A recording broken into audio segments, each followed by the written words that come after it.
All right, all right. All right, all right. No, I did not get snow bunny, but I'm sorry I'm late. If I did get snow bunny, it was about work because there was a few things. I should have just left it to tomorrow, but I didn't. I'm on kick trying to update things. Apparently, Sexy Red has a Toronto show, so people are still paying to see Sexy Red. How about that? How about that? She's doing better than most.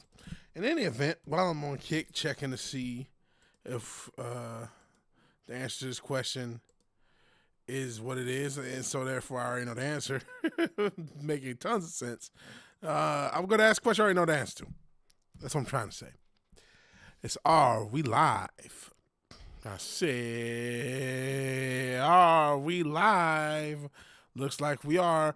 Vigilante Williamson here on the 195th episode of VW Casual. Real Wade already starting us off with some shorts.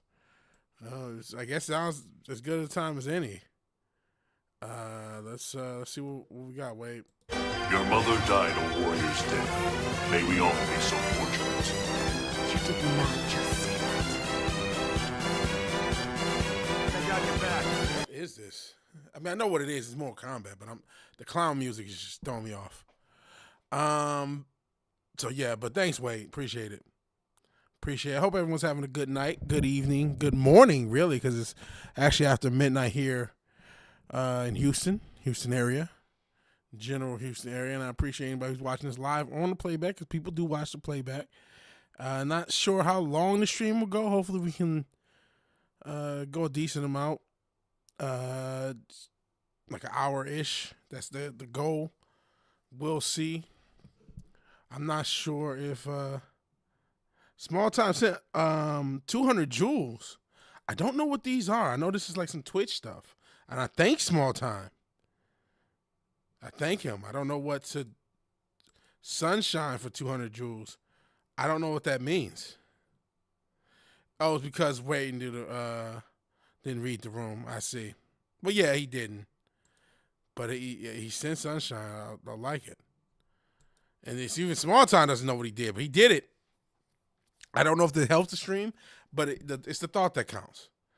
And not just a Small Time. Probably you're wait, I was about to say something crazy. But I appreciate you being here, Small Time, Real Wade, Cotton, if you're still here, and Richard, appreciate you all being here. And Tom Jensen, if you're still here, peace, love, and barbecue. The clown music, okay, I guess. Hit the jewels button. Hope it helps. Hey, Fizz, appreciate you being here. Appreciate everybody being here. Is there anything new? There is something I was thinking about right before I started the stream. Because I was like I said, I was working. And I put on a video. I put on stuff in the background. And the video was a criticism of the Zack Snyder Watchmen movie, which I'm mixed about. But I do like the original Watchmen comic. At least I thought I did.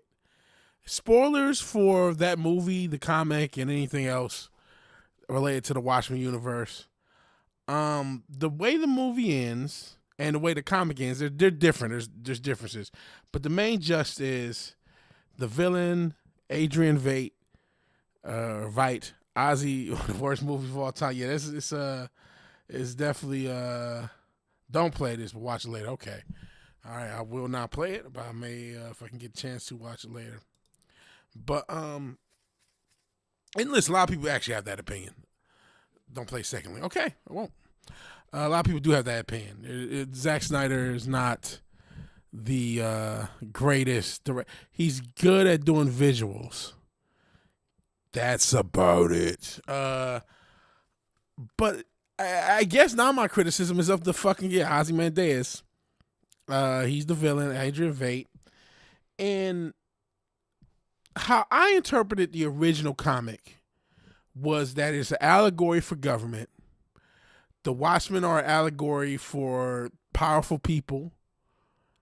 And they're supposed to be a horror at the decisions they make.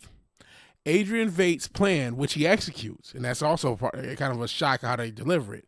The fact that he had already executed the plan by the time he's explaining it to the heroes instead of giving them a chance to stop it. But it's to, in the comic, he fakes an alien attack. So basically what Operation Bluebeam is.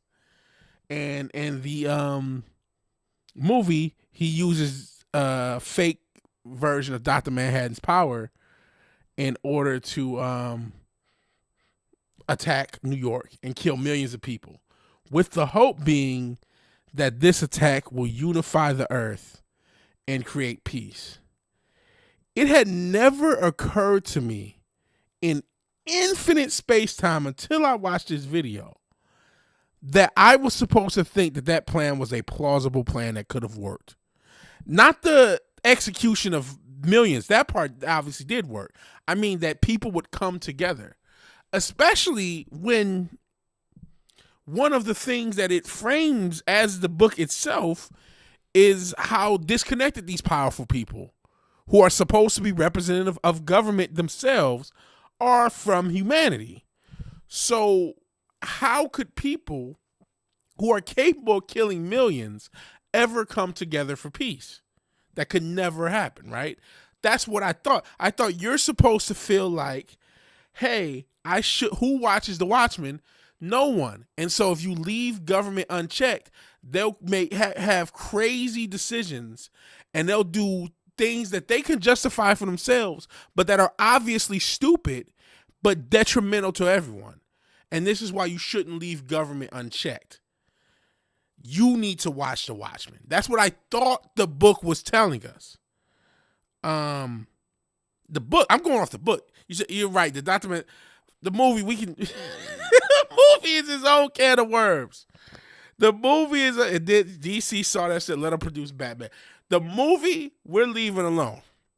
But the book, it never occurred to me that Ozymandias' plan could work when the book is self-criticizing government. Because who else, speaking of comedians, Rave Comedian, how you doing? Comedian is a character in The Watchmen, for those who don't know. And spoilers for Watchmen, because I was just talking about the ending of the book. I guess sort of the movie too, because again, this was a criticism of the movie relative to the book. But I never thought that I was supposed to think that Adrian Vate's plan would work. Maybe I was, because I read it post 9/11, and we had already seen granted that's not the same scale, but still a massive terrorist attack that even at its objective, the objective story we got didn't unite everybody for a long term. It's 20 years. No, it's 40 years for the book. Exactly, actually. Came out in 86 to 87. So 40 and 39 years for the end, right? Because the ending came out in 87.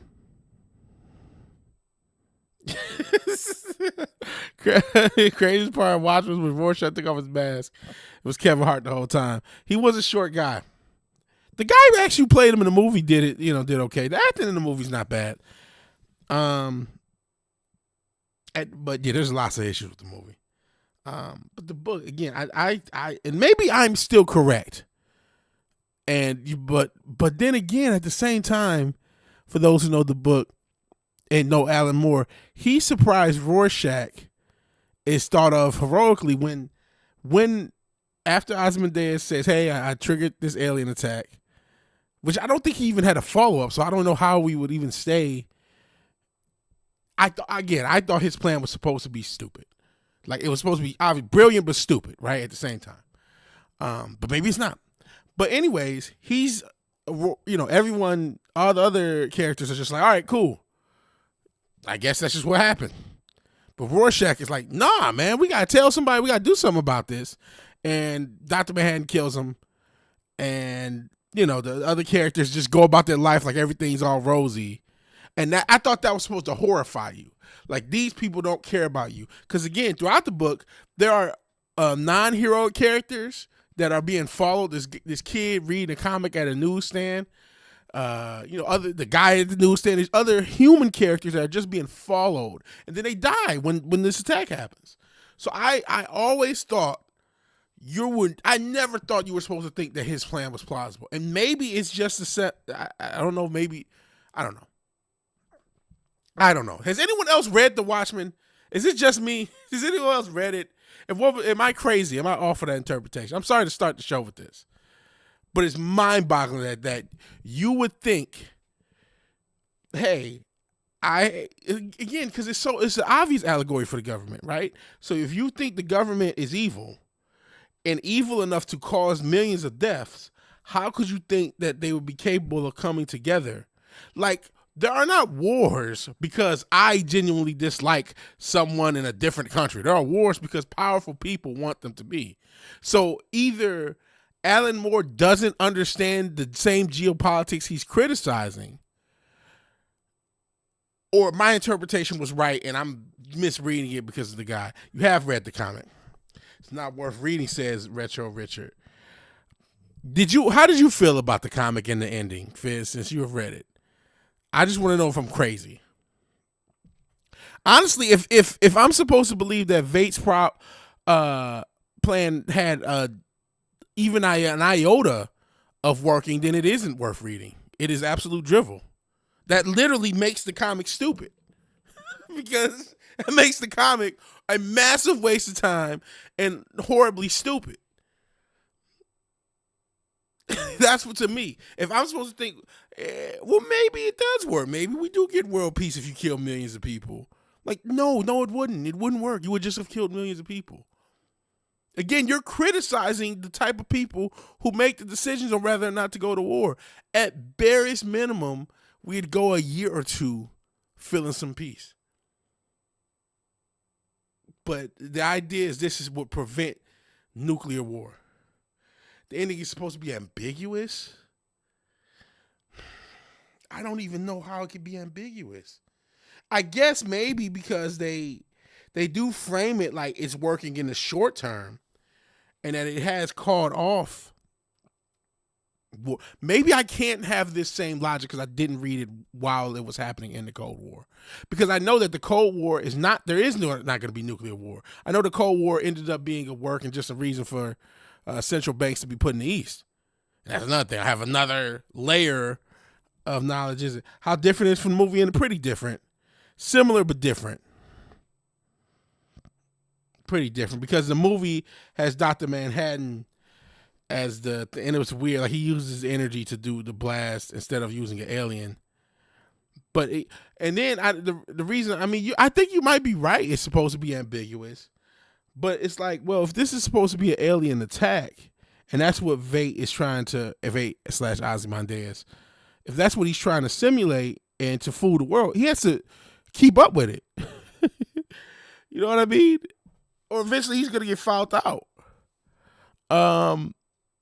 And I didn't see the fucking stupid show. I was never gonna see that shit. Which I think actually is supposed to be I don't know. I don't know. I need to talk to somebody else who watched it and had a high regard and see, okay, am I crazy that I was supposed to think of them that, because in my head that plan just sounds stupid. And maybe because, hey, I know we're going to go through the Cold War without nuclear war because I exist, right? So nuclear war is not really the same threat that it seems to be in the comic, when maybe they don't know that, right? Because it's in the 80s. And then I know, A, that we have shadow governments. B, I know that massive attacks can happen and there's only a little temporary goodwill. And all that becomes just because of my age and because of the events of life that happen. But I guess what the biggest issue is if this is supposed to criticize the government and you're displaying these people who are superheroes, who are supposed to be allegorical to government figures, and you're saying these people have so little value for the average person's life, that is clear. That is something you make crystal clear throughout the whole comic, that these powerful people don't really value and aren't really connected to the average labor person. And you know, in real life, governments are what start wars. Then how could you think that the people, how could you know what I mean? Like, you're criticizing people and saying that they're so sociopathic they would kill millions of people. Why would you think that the death of millions of people would make these people come together? That doesn't make logical sense to me. So, all right, I'm done with my rant. I put it out in the ether. Maybe other people will say, wait a second, there's no way Vate's plan was supposed to be thought of as a long-term plausible plan. There's no way it could have worked. It's not worth your story brain exploding. You're right. I liked the comic before this. Now I'm thinking, no, the comic was fucking stupid and really just a massive waste of time and could only be read with any value at the time it was being made and cannot make sense anytime after because you know how stupid it is and therefore everybody's just a dumbass and fuck the whole thing. So that's not, I like the comic. I used to like it now. I don't think I can like it anymore. I'm sorry for wasting everybody's time. We had like 6 or 7 people. They showed up to get an entertaining show. They got me nerd ranting about some comic that nobody else has read except fucking Fizz. And no disrespect, Fizz. You know, I love you here. Love you, man. Love you being here. Love you. You know, appreciate you. Hope everything's good in your end of the world. But yeah. So, and even I get the movie in it has some of that, right? Because you know. Night Owl rages on him for a little bit, but he just goes back to his bitch and just starts living a comfortable life. You made Rorschach well, he didn't get much pussy in the original either. He was pussy free. So it made him a Mason, Freemason, pussy free. Oh, you mean a pussy Freemason, not a Freemason who doesn't get pussy. Which I mean, I guess you know it could be. You know, he's free, pussy free. But yeah, Rorschach is the best. It's supposed to be the most redeemable character out of it. It is. It's one of those books that, and this is actually, I guess, the greater question, despite me blowing up my brain. And this happens to art. The context of art can change over time, and some art just ages poorly. Some are, hey, Tom Jensen. Sometimes something that is profound and great and thought of as revolutionary after 10, 15, 20 years, it ain't timeless. And you know what? Very few pieces of art are timeless. And maybe that's not even an aspiration that's logical. And some things can only be experienced truly of their time in their time. I think there was something to it, but I also think this is a criticism of it's just postmodernism. The whole concept of constantly deconstructing things, because it was supposed to be a deconstruction of the superhero and an allegory of government. Unless it wasn't supposed to be an allegory of government, I guess that makes it a little bit better. But I definitely took it as that.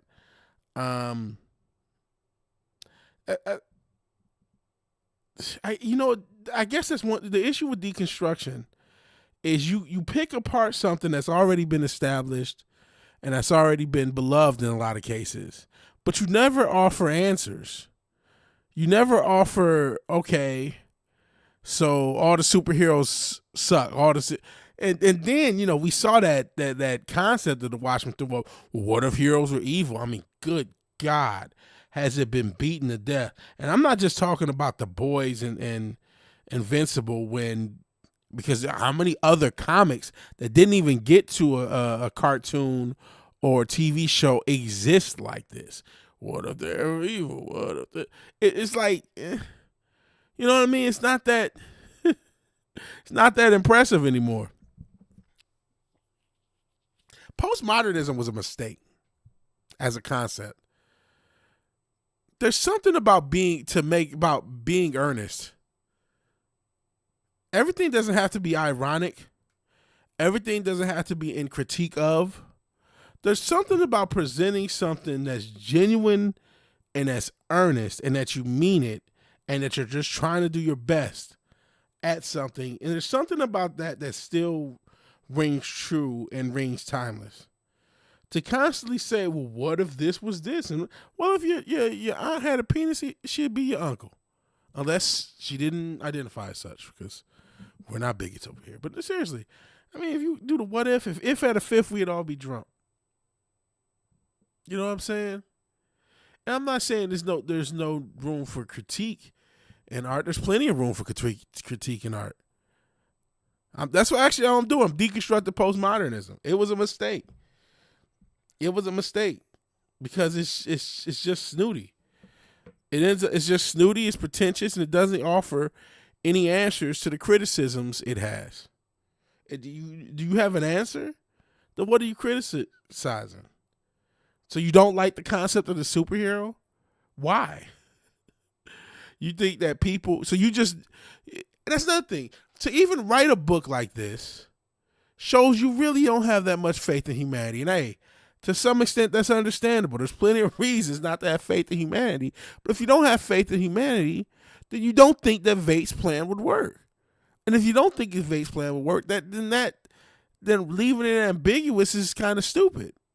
Because you don't even think this would work. So why is it, the character supposed to be thought of as it works? That level of complexity that's supposed to be there, it doesn't exist. Because it's so implausibly stupid. You just killed a bunch of people, bro. This will never work. You just murdered a bunch of people for no fucking reason. Because you're a fucking psycho. The end. And so that's how Rorschach. That's why Rorschach is popular, by the way, Richard. Your favorite character, you hate him, because he's the only character that reacts normally to the villain, reacts with any logic.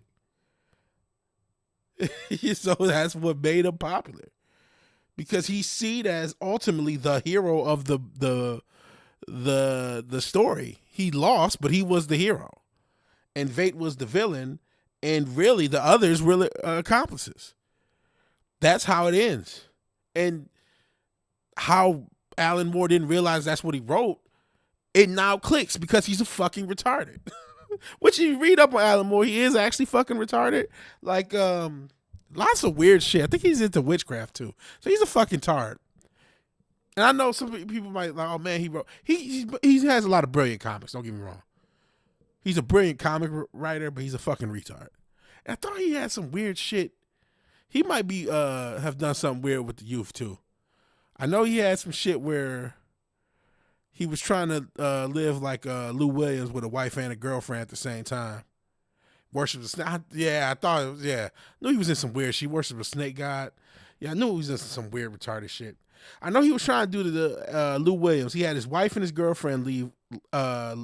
They lived with him, but they ended up leaving him for each other. I don't know if they stayed still together or stayed together, how long they stayed together. Talking about the girlfriend and the wife. But they ended up leaving Alan Moore because he was too fucking crazy. But I mean, he was able to pull it off. So I'll give him that. He had a wife and a girlfriend at the same time on some Lou Williams type shit. But I don't know. The Watchmen's overrated. You're right. I didn't think you were right. But it is. It's overrated. And so is postmodernism. It was a mistake. Postmodernism was a mistake. If you make art, make it earnestly. Anyone could look at the art previous and say, "Oh, this is all stupid." Anyone can do that. That's not creative.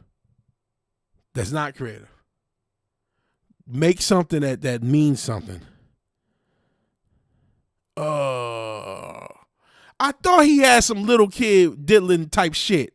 Thank you, Fizz. I knew he was on some weird shit. Like, there was some weird shit about Alan Moore. He has a comic called Lost Girls, which is a pornographic interpretation of Oz, Wonderland, and Peter Pan, and the characters are not aged up. I knew he was a weird motherfucker. I was like, I couldn't remember what it was. Thank you, Fizz.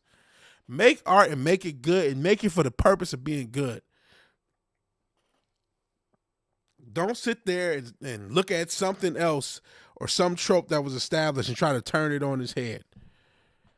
You established the new trope. And you may, listen, you're all going to have influences, and you may want to change, okay, you got the hero's journey and you change a few elements to make it your own. Okay. You may have a, whatever, but do it in earnest. He's doing more than zesty shit. He's just doing demonic shit, messing with the youth. You love to watch. Okay, I was having this discussion. What is your, okay. Ozymandias, I got to ask you now, Rave. I appreciate you being here.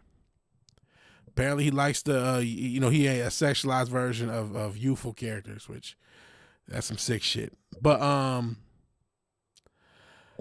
Ozymandias' plan is to have an alien attack, and that alien attack is supposed to bring the world together. I think that's a dumb plan because just because a bunch of people are attacked, especially when you he might like Injustice, I'm not sure. But especially when you consider that like he has to keep this up in order for people to really think it's an alien attack.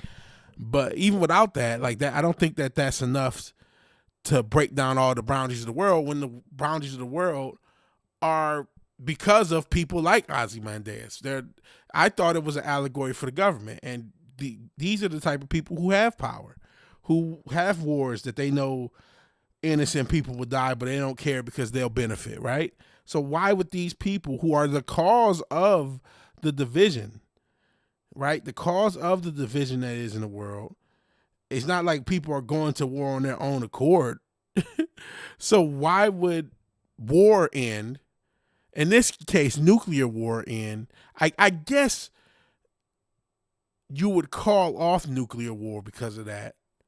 But that was going to happen anyway. You know what I'm saying? So, and maybe that's the thing. I'm reading it from well, the Cold War is a bluff. It's not going to happen. So even if he stopped the nuclear war in the short term, there would not be a long-term world peace. Now, in saying this, Operation Bluebeam, which is a conspiracy theory that faking an alien event will bring the world under a one-world government, is a real theory that's out there. And that's essentially what he did. But he did it in a massive millions of deaths attack. Now, I'm not sure. Maybe that's the plan for the world. Kind of like real life problem in a solution, or problem reaction solution, as I'm inferring. So I just don't see how he could think this is long term. Because again, Ozymandias is not just supposed to be a superhero. He's also supposed to represent a powerful government of some kind. That's what the character, they're supposed to represent governments and governmental people as much as, or governmental movers and shakers and influencers and decision makers as they are supposed to be heroes. So it is kind of like, it is like real life, because that's apparently a thing that may happen. But even in doing that, like, they're not just going to do that and expect, oh, we're just all going to be one holding hands and shit. They're going to use like force and fear and kill more people even after that, right? Like, that's not the real life plan is to enforce it.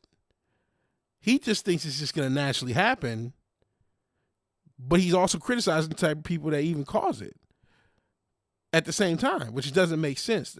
I guess that's the thing. Because The Watchmen is supposed to be an allegorical criticism of government officials, I don't see why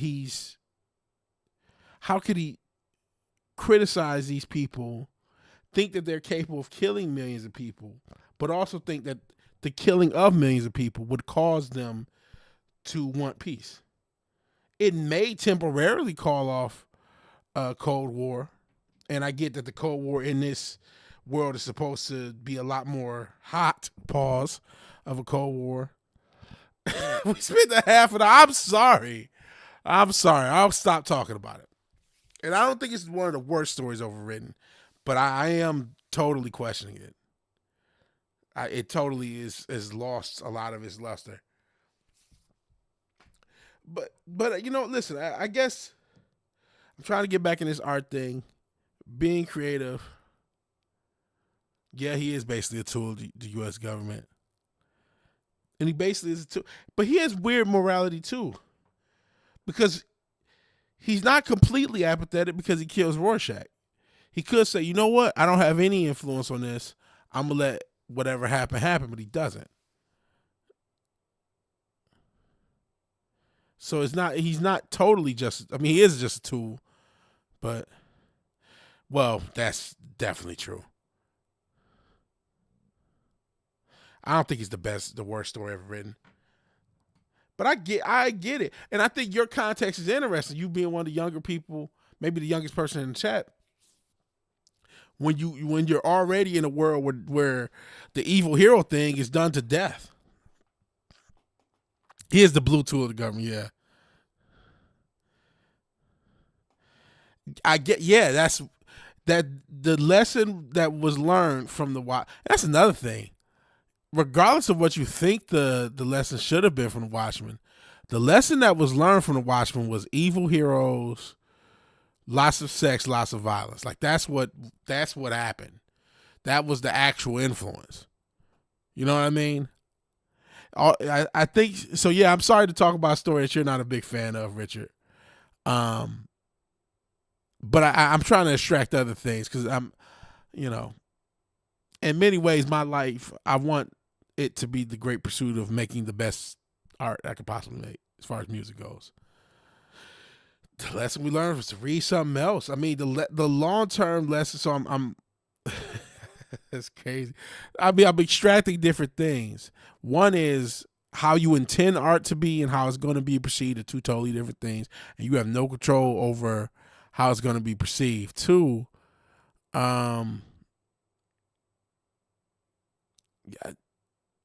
just to be consistent, have a consistent logic. If you don't like the government, then you don't like the government. And you don't trust the government, you don't trust the government. I thought we were supposed to be shocked. Like, wow, these people are all evil and fucked up.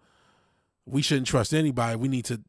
That's what made it good to me. Like, hey, you can't just let the government do anything because they'll do fucking anything. If you let them do anything, they will do fucking anything.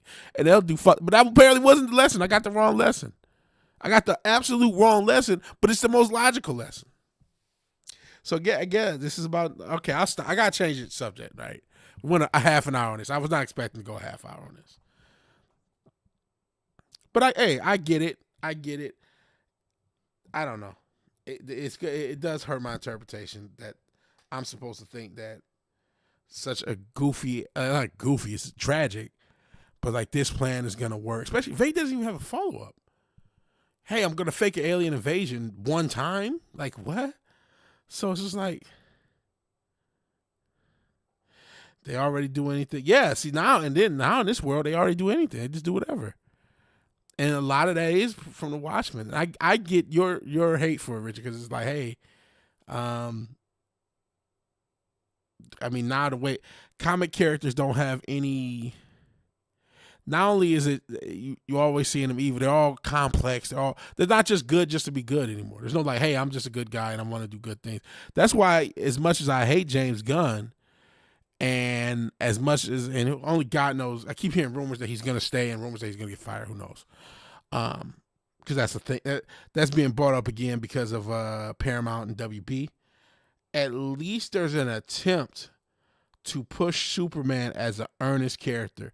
That's one thing and comparing him and Zack Snyder, comparing two of your non-favorite directors and say, which one's better? It's like, comparing two pieces of shit is not necessarily great. But at least he understands. I don't think he understands movies and film. I don't think either understand how to make a film. They understand how to make tropes. But he at least understands Superman that much. Like, no, Superman needs to be a positive, influential, good person. Like, he made Superman kind of a cuck and kind of weak, and he makes Superman weak. He doesn't understand everything about Superman, but he understands enough that, hey, there is no morally gray here. That's not what this character's for. He's not supposed to be morally gray. He's not supposed to be, well, what if he was evil? No, he's a good person. He's not Homelander. He's not, what's the Jupiter Rising? You don't put on Superman's cape because he has his anger, he has his thing. But Superman is a good person because it's worth being good. And being good is a value. That was really another point of comics. Now, obviously, comics have a long history. A lot of it was war propaganda. A lot of it was stuff, for older adults until about the 50s or whatever. I can't remember what Fizz had a thing. It was like between the 50s and 80s, it was for kids, but every other era was really for adults. You had porno comics, right? You had a lot of stuff. But if we're just talking about the American superhero, 54. If we're just talking about the American superhero as it was presented for kids, and superhero content, whether it has to do with comic book or not, part of having you do have the bad guy win a lot, and honestly, the bad guy wins more than ever. But part of having the good guy win and the bad guy lose was to teach and reinstill basic morality as the positive thing. Even if sometimes you represent the complexities with it, hey, it may be the difficult thing, right? But it is the right way to be. It is the correct way to be. It is correct to be moral. And moral is also objective. It is correct to do the right thing and not the wrong thing. And that's been taken away from a lot of entertainment as a whole. Everything has to be morally gray. It's like, no, well, not everything, not all the time. And we should aim to be the best type of people that we possibly can. We should be always aiming to try to be as moral as possible. We're not going to always succeed because we're not perfect. But that's the way, that's why we have the Bible or the Quran or any other religion is on top of it. And I know there might be some wacky stuff in all these books. That's not, of course.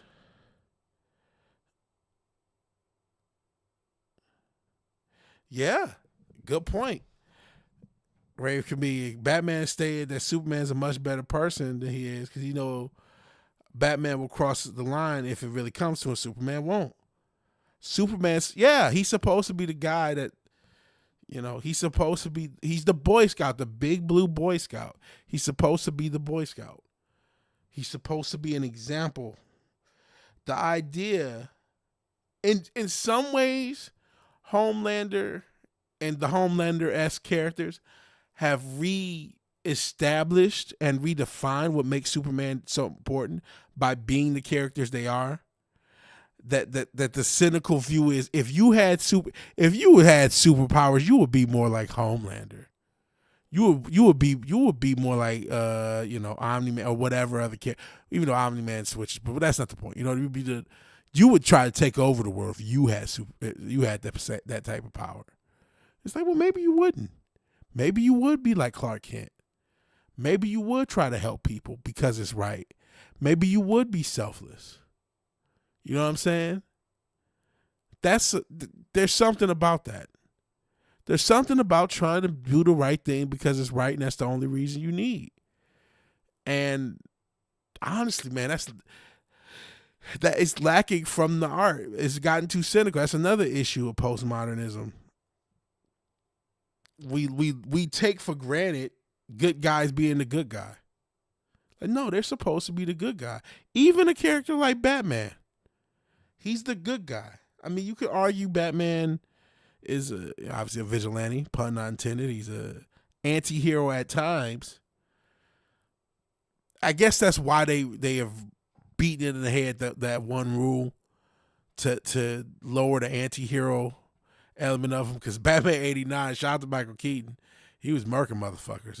89 and 92 and Batman Returns. He was murking motherfuckers. But then they've made that one rule like a joke at the same time. That's neither here nor there. That's not what I'm. Be a good person. We spent 40 minutes. If there's a one sentence way to wrap up the past 40 minutes of internet you have experienced, be a good person because you should be. Because it's still worth trying to be a good person, and don't let anything tell you that it isn't. And that doesn't mean you have to be a soft person or a weak person. That doesn't mean you have to be a pushover. That doesn't mean you have to enable craziness. Right?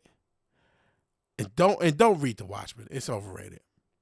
Yeah, you ever dance with the devil with the pale moonlight? That reminds me. I was shout out to Richard, and I don't know how to get the video up. I probably just go to my Instagram or something. But I was showing Richard. I did a video of like my workroom. I got to get rid of my, it's got to change subject. I got to get rid of my Michael Jordan thing, man. That video with that kid, yeah, morals are starting to slip.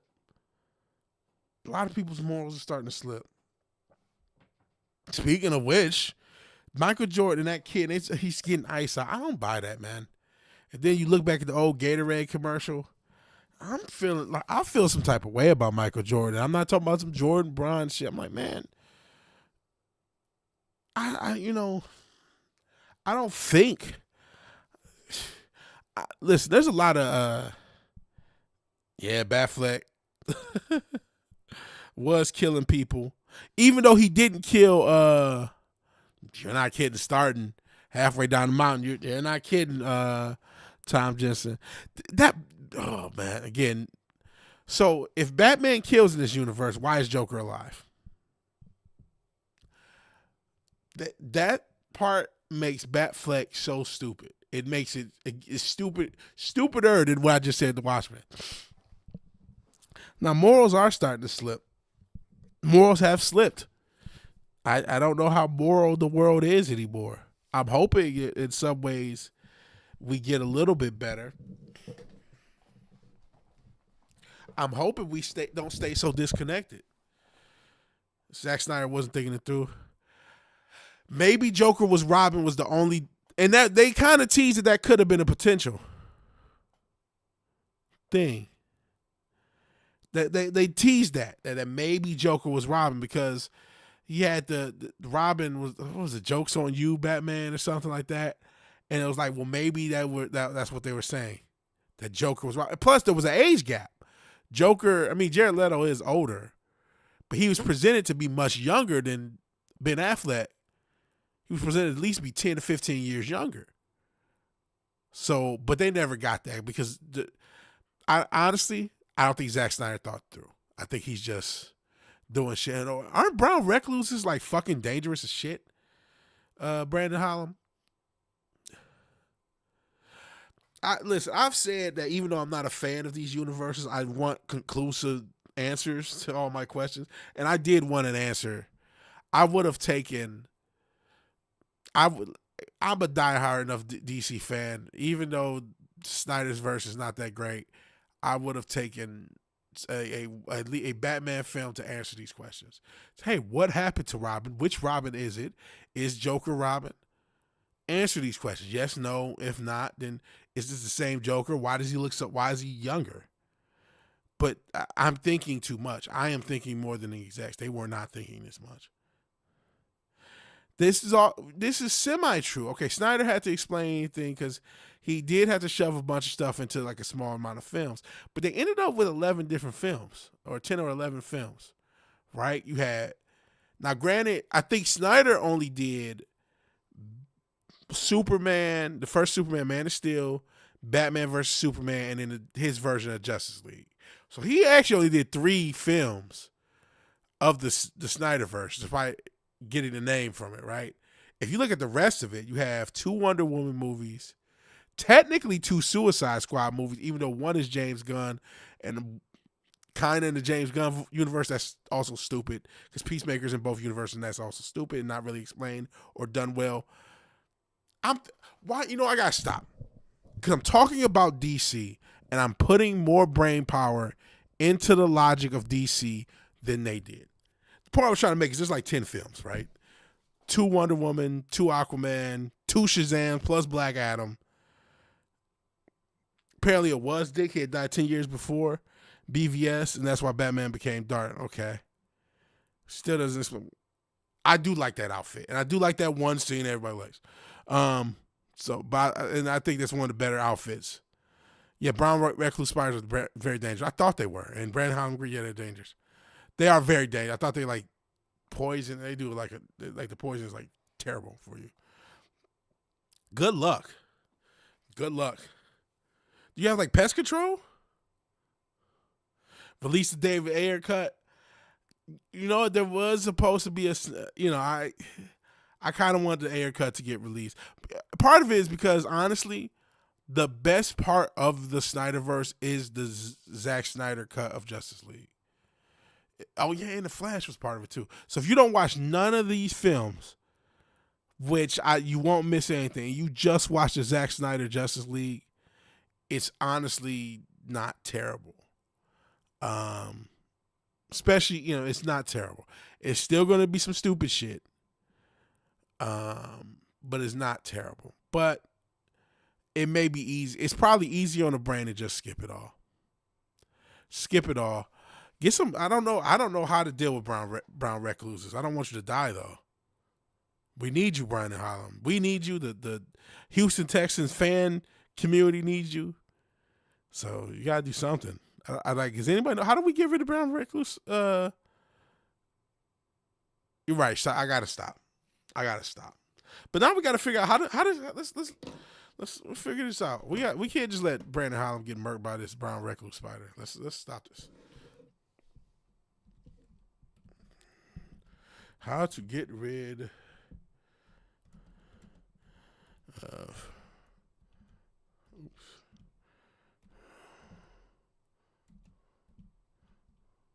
brown recluse spiders. You say in truck or in car. To eradicate the venomous brown recluse spiders, thoroughly vacuum the interior using sticky traps under the seats and set off a general use insect fogger or chlorine bomb. Finish by spraying natural repellents such as diluted peppermint and vinegar. So this is some version of this. Cause we don't want you to get got, man. I mean, you won't just send this in multiple. Oh, shit, son of a bitch.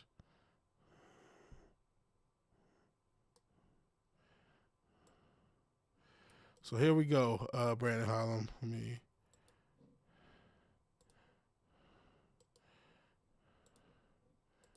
Here we go. So yeah, we can get through this. We're gonna save you, Brandon Harlem, just like they saved the air cut. We're not gonna let these fucking spiders get to you. I just got some pest control for my my home. It's only like $40 each time. Different people bill it differently. Sometimes they bill it like $120 every 3, whatever, something like this. $40. They come every like 6 or 8 weeks. They'll be back a few days, I think. Which they need to, because I see a lot of fucking bugs. But I haven't seen too many. Bugs are not really getting in the house unless they like fly in. You be getting fucking termites. Oh, fuck. You gotta do something about that, because you need your house. Because they'll tear that shit up. They'll tear that shit right up. So yeah, good luck. I've just been getting there's one of these weird like flying ants I get on my car. I almost need them to spray the car too. Like just spray that bitch too. But then I get a bunch of bugs on the outside, like on the door, little small motherfuckers. It's a lot of bugs. Cause I'm kind of in the country. I am in the country. I mean, you get into the city pretty quick, but I'm basically in the country.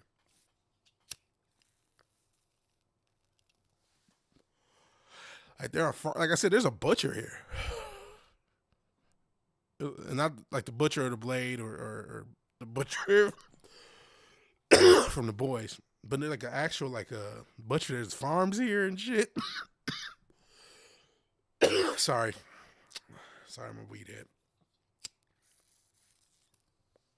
But yeah, this is the country, so we get some Texas bugs and shit. Yes, they say bugs are a fucker, man. Bugs are a fucker. You gotta watch out. I mean, I know people's lives been fucked up.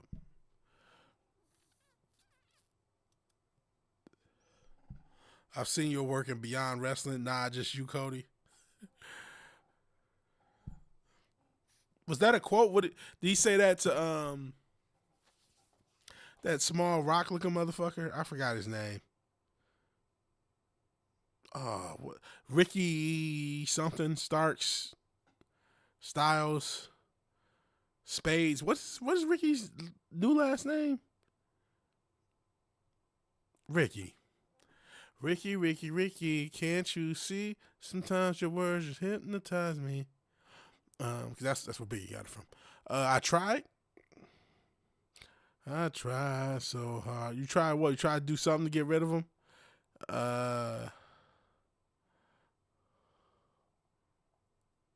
When the Butcher and the Blade debuted, they had no reaction to the next Dynamite. He tried to put them over. I see. Oh, is that what he said? I forgot. I do forget a lot of Cody. Cody's run at AEW was so weird. And honestly, the whole Elite were booked pretty weirdly that first few years because they didn't know how to book themselves. They were either underbook or overbook themselves, or both at the same time, where they gave themselves a bunch of time, but then had themselves job out. So it was crazy. Early AEW's weird, but so good. Yeah, it was something different. Everybody had to learn what they were doing, and you were watching everybody from the bookers and TK. I feel like they got it under control, and maybe to too much of an extent. Maybe it's gotten a little stale. Not that, and too reliant. I will say this, really with both companies, I think they're too reliant on moves. There's been so much criticism of, oh man, the way these kids work today, they don't know about storytelling. Yet, you look at both companies, they don't know about storytelling. They're not putting these guys, they are trying to use match quality as a means of getting people to watch every week. And listen, I do want to, and hey, can you explain that any more than like Darby Allin's run so far? If you like it, it's because you like the matches. I think having an open challenge when we know you're not going to lose does take the fun. I think he's got to lose the belt and get it back for this open challenge to work, which he's not going to do unless it's MJF, which he's probably, because they got a hair versus title match. I can't see MJF going bald when he just spent all his money on hair plugs. So Darby's probably going to lose. I wouldn't mind AEW Darby being back. Buy a pangolin. I don't know what that is, but apparently they'll eat all the termites. Okay. Yeah, man. We're going to try to solve problems. We're going to try to solve problems here on the Vigilante Williamson show on VW Casual. You got bugs issues. Yeah, that's crazy. Fuck these bugs. I'm sick of bugs, man. Like I said, there's a lot of bugs on the outside. They're not getting in, though.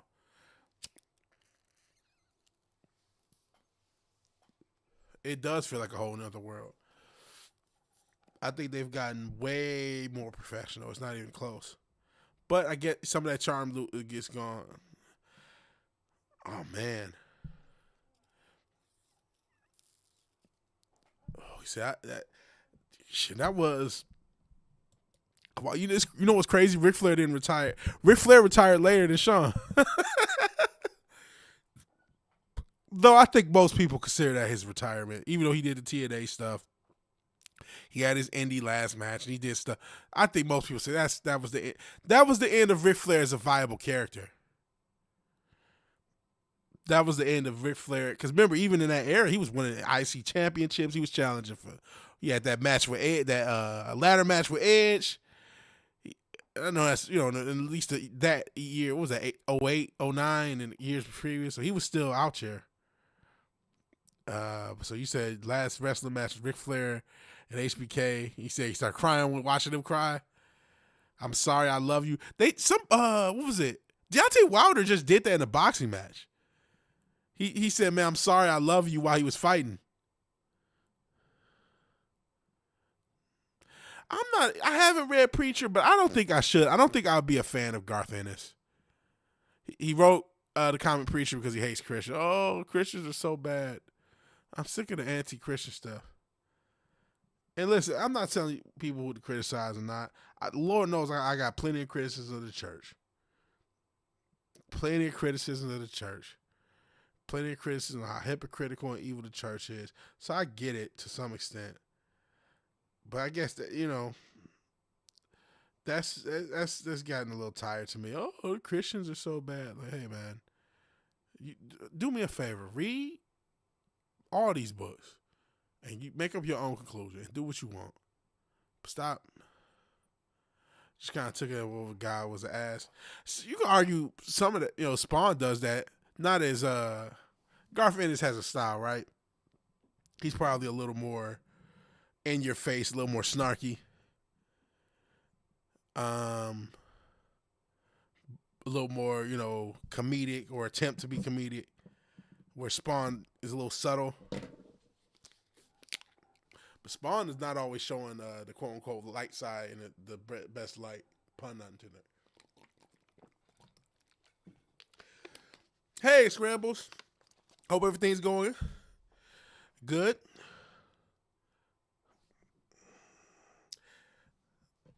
Okay, I can look up. Yeah, I can look up what pangolin is. Hope everything going good. Hope everything's going well, man. Hope everything's going well. Guess we'll see what a pangolin is. Okay. It's this thing. Almost a little armadillo-esque. The most trafficked mammals? Oh, speaking of WWF, we're the World Wildlife Fund's website. Oh, man. But now, you know they've been WWE longer than they've been WWF?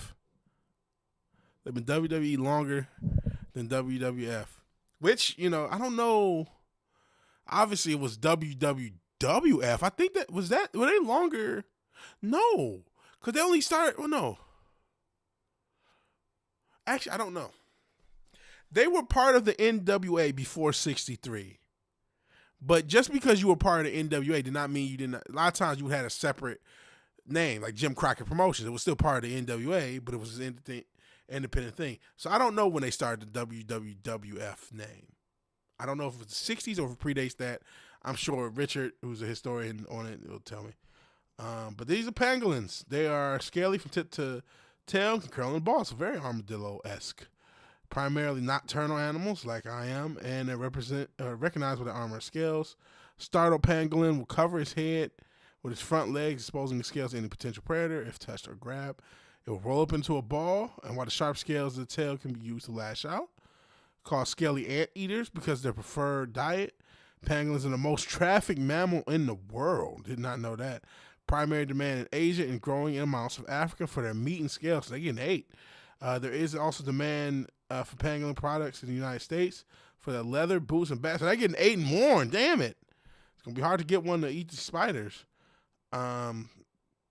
Species are found on two continents. I'll just skip the thing. There are currently 8 species of pangolin recognized by the International Union of Conservation of Nature. I'm sure they're evil in some way.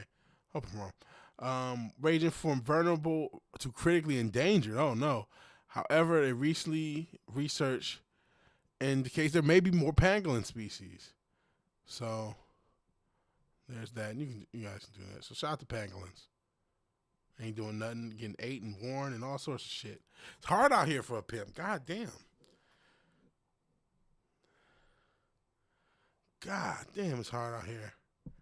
Yeah, he was hanging out with Degeneration X for he got that knee, for Triple H got that knee injury.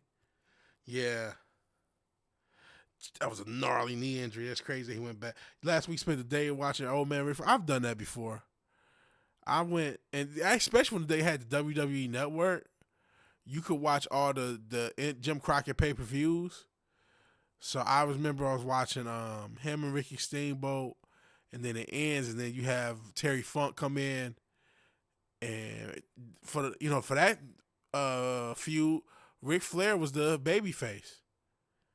I didn't know he was ever the babyface in the 80s, but he was. He was the babyface against Terry Funk. And then I watched Terry Funk, and I watched the next one, and just kept going. I did that for like a while. That's bad, man. WWE Network. Oh man, best wrestling database they had ever came up with, man. They had AWA stuff. They had older stuff too, like 70s shit. Best wrestling database ever. They really, oh man. I wish they would have kept that shit going. Because I can't imagine they got that archived and organized like it once was. That was, WWE Network may have been Vince McMahon's best idea ever. And that's saying something. And you know why it's still superior to most streaming services? Because it is always playing no matter what. There's always something live. So if you don't know what to watch, which most times you get to scrolling, you don't know what to watch, you can always watch what's on. And I thought that was the smartest. I don't know why every streaming service doesn't do it. It would take no time to just program stuff, especially using the algorithm.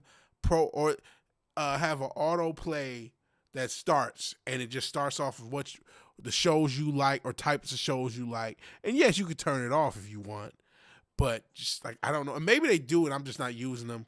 I don't really use streaming services no more. Shout out to other ways of being able to find content, we'll say.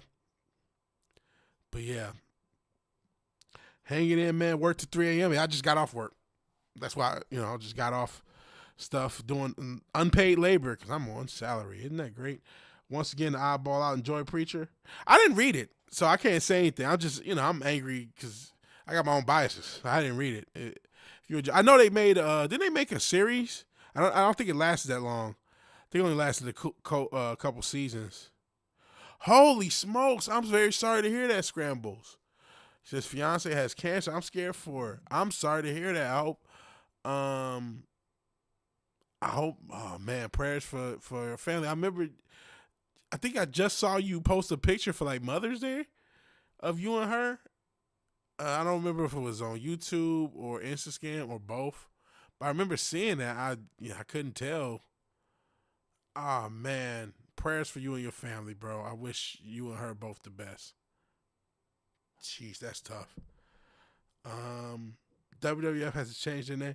I heard they no longer have to. That was a thing for back in the 2000s. No, they don't have a list of Danhausen. That was a thing, obviously, then. That's why they changed. But I heard they could use WWF if they wanted to. But at this point, they've been WWE longer, and they are primarily killed for fake Chinese medicine. Oh man, this is dark. Yeah, I hope everything's cool. And there was a TV show based on Preacher. What is this? Why are we getting ads? Donald Trump commercial free Monday Night Raw. Oh boy. Oh boy.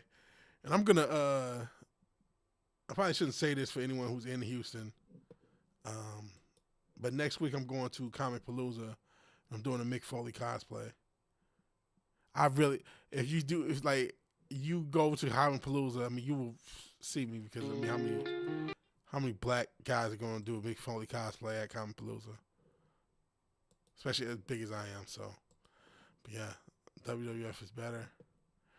I like that name, but now I'm not interested. And again, I'm still reactive to what Scramble said. I'm very sad about that. Hopefully they found everything early. You don't have to tell the details or not. I just pray for you, man. That's tough work. That's tough work.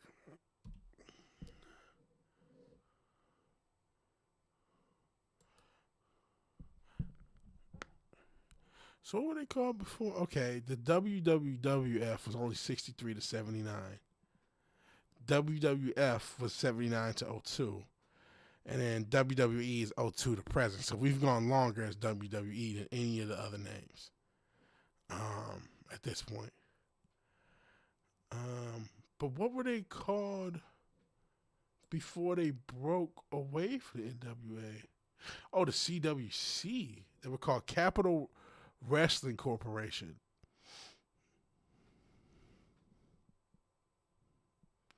That's when they were in the NWA.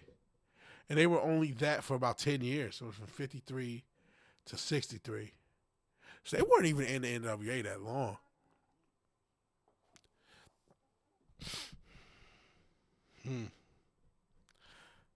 So there you go. There you go. Is it in town? It's going to be at the George R. Brown or whatever Center next week. Was it George something Brown? George something. The center downtown. Shit. Is it still called Toyota Center? They always change these damn names, all these parks. It used to be NRG. Now it's what? No, it used to be Reliant. Now it's NRG, then Reliant again. It used to be Minute Maid. Now it's Daikin. So I don't know what the fuck they call anything anymore in this damn city. Shit. George R. Brown Convention Center.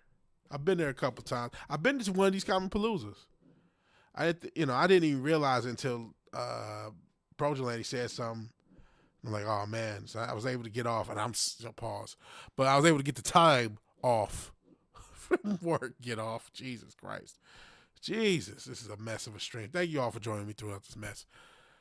So I'm going. Honda Stadium. Hopefully you're joking. I gotta Google just to make sure. Just keep changing shit. It was just Minute Maid last year, and now it's Daikin. Or was it the year before? I think. Or was it? No, it is the Honda Center. That's no, it's the Honda Center Airhead.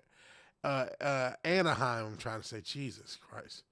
That's the Honda Center is a stadium in Anaheim for the Ducks. Thank goodness. They still call it the Toyota Center.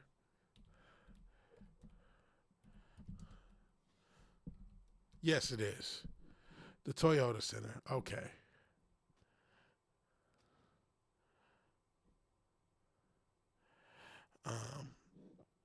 So there you have it.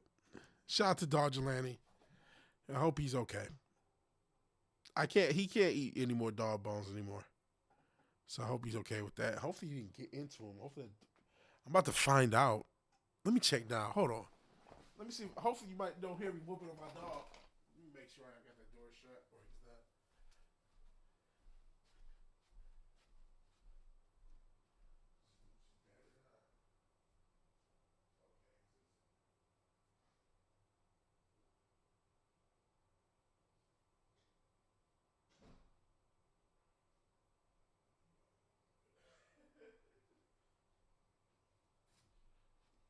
Sorry about that.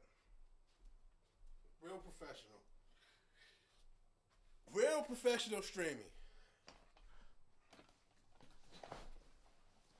Because my dog can't eat chicken. He's getting older. He can't eat chicken bones anymore. And I wanted to make sure he didn't go to the garbage. Because he's a dog. He's still a dog. He'll do that sometimes. But he didn't. He's I don't know if he was asleep, but he looks like he was asleep. And I woke him up yelling. Professional stream stink. True. I do want to at least try to up the quality though. We will. It's gonna take some time. Currently broke as a joke. Just moved in. Need some other stuff before I start doing the streams like I want. And will appear on camera more often. So that'll be fun. That'll be fun once we get there. It's funny, I've ranted about nothing for an hour, about Watchmen, about DC, about all this stuff, about nonsense. Hopefully you guys have gotten something out of this. Hopefully there's something entertaining about this. Football.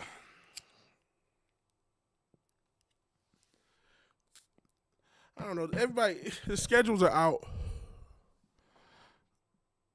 Oh, I can't.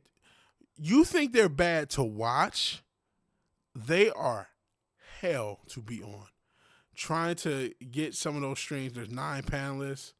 Comes across as just noise. I don't know why people do them. I don't know how people do them. I've done them. I will never do one again. And, I'll sometimes do match show. Once it gets too many people, I'm not going to let it get 9 before I get out. They are terrible. They should not be done because it's too many people and you cannot get a conversation. 4 should be the max. And even with 4, you should probably have one be the host and have a host and we're going to you, then hold on, we're going to you, then hold on, we're going to you, and then we'll let you converse, and then we'll switch subject. You need to have it almost be more professional. You gotta say, okay, we're going to spend X, Y, Z amount of time on the subject. We can't go over if we want to because it's a little informal, but I'm going to go to my panelists, whether it's 2 or 3. I'm going to let you guys say your point, then I'm going to say my point, and then we're going to discuss it for a little bit, and then we're going to switch subjects. If you do not format it like that, and again, keep the numbers low, those streams are of no use to nobody. They're just gibberish. So football, the schedules are out. I don't know what to make of the schedules. There are always teams that miss the playoffs, make the playoffs. We're supposedly have an easy schedule. which that's not. I don't. Strength of schedule was done by the record from last year, which doesn't really mean anything because it's the record, the year of the playing that matters, right? So, they have this is why I don't really take it that much into regard. Let me verify I'm correct before I say anything. But I think the Packers and the Bears have much stronger strengths of schedule than the Lions. That's only based on 3 games. Why do I say that? Because we share 14 of the same, or we share the same opponents for 14 games. So, because how it's determined is by this is why divisions do matter. This is why I had to switch on how I felt about. I still kind of feel that way. That is silly that a division winner can go on and if you a team with a better record that's in a tougher division can lose out in the playoffs. I always think that sucks. But the reason they do that is your division determines your schedule. Your division, you have 6 games. You have 6 games against your divisional opponents. Divisions of 4. They got it perfect in the NFL. You have 2 conferences that each have 4 divisions, and each division has 4 teams. You have 1 division winner for each, and then you have wild card teams. You have 3 wild card teams, or the next best 3, regardless of division. The home team in the home game in the first playoff game is going to the division winners, because how divisions, what they do is you get 6 in the division, and then your division takes on a division from the AFC and a division from the NFC. So, let me see, and I didn't see which one, but I can just kind of guess by looking at the teams. So it looks like Panthers, Tampa, Falcons. Okay. So we have the NFC North is matched up with the NFC South, and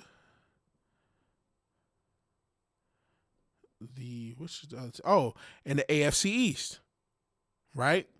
So everybody in the NFC North has to face each other.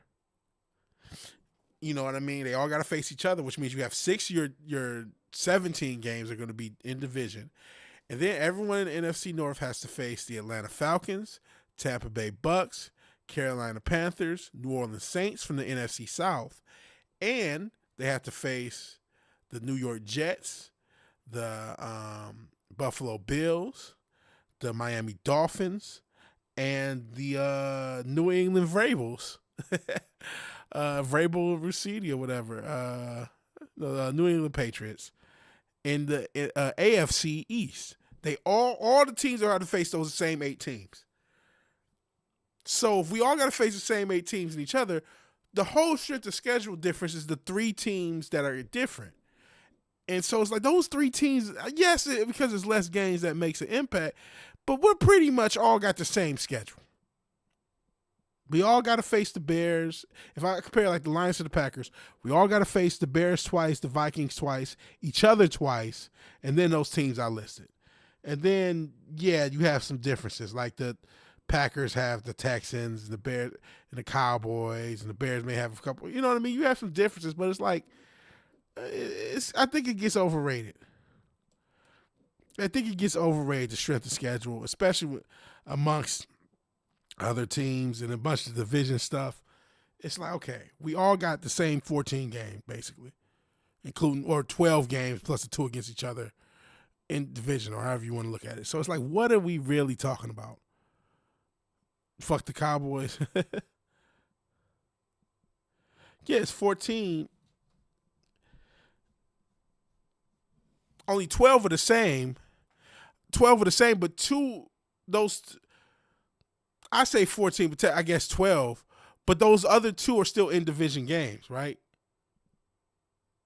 So if you're comparing the Lions to the Packers, they have 12 games that are the same, and then 2 against each other, and then 3 different games that aren't the same, right? So their schedules are pretty much, most of it is similar. Because, again, of those 5, 2 of them are just against each other when you compare them to each other. So they don't really, that doesn't change the strength of schedule, right? Because you're going against the other team. So really it's those other 3 games that aren't of that 14. You're right, 8, 10, is 12.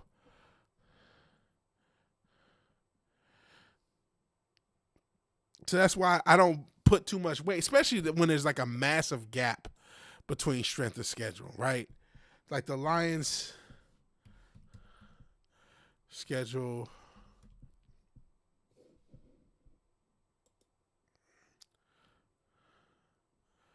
Lions. So like Lions strength of schedule.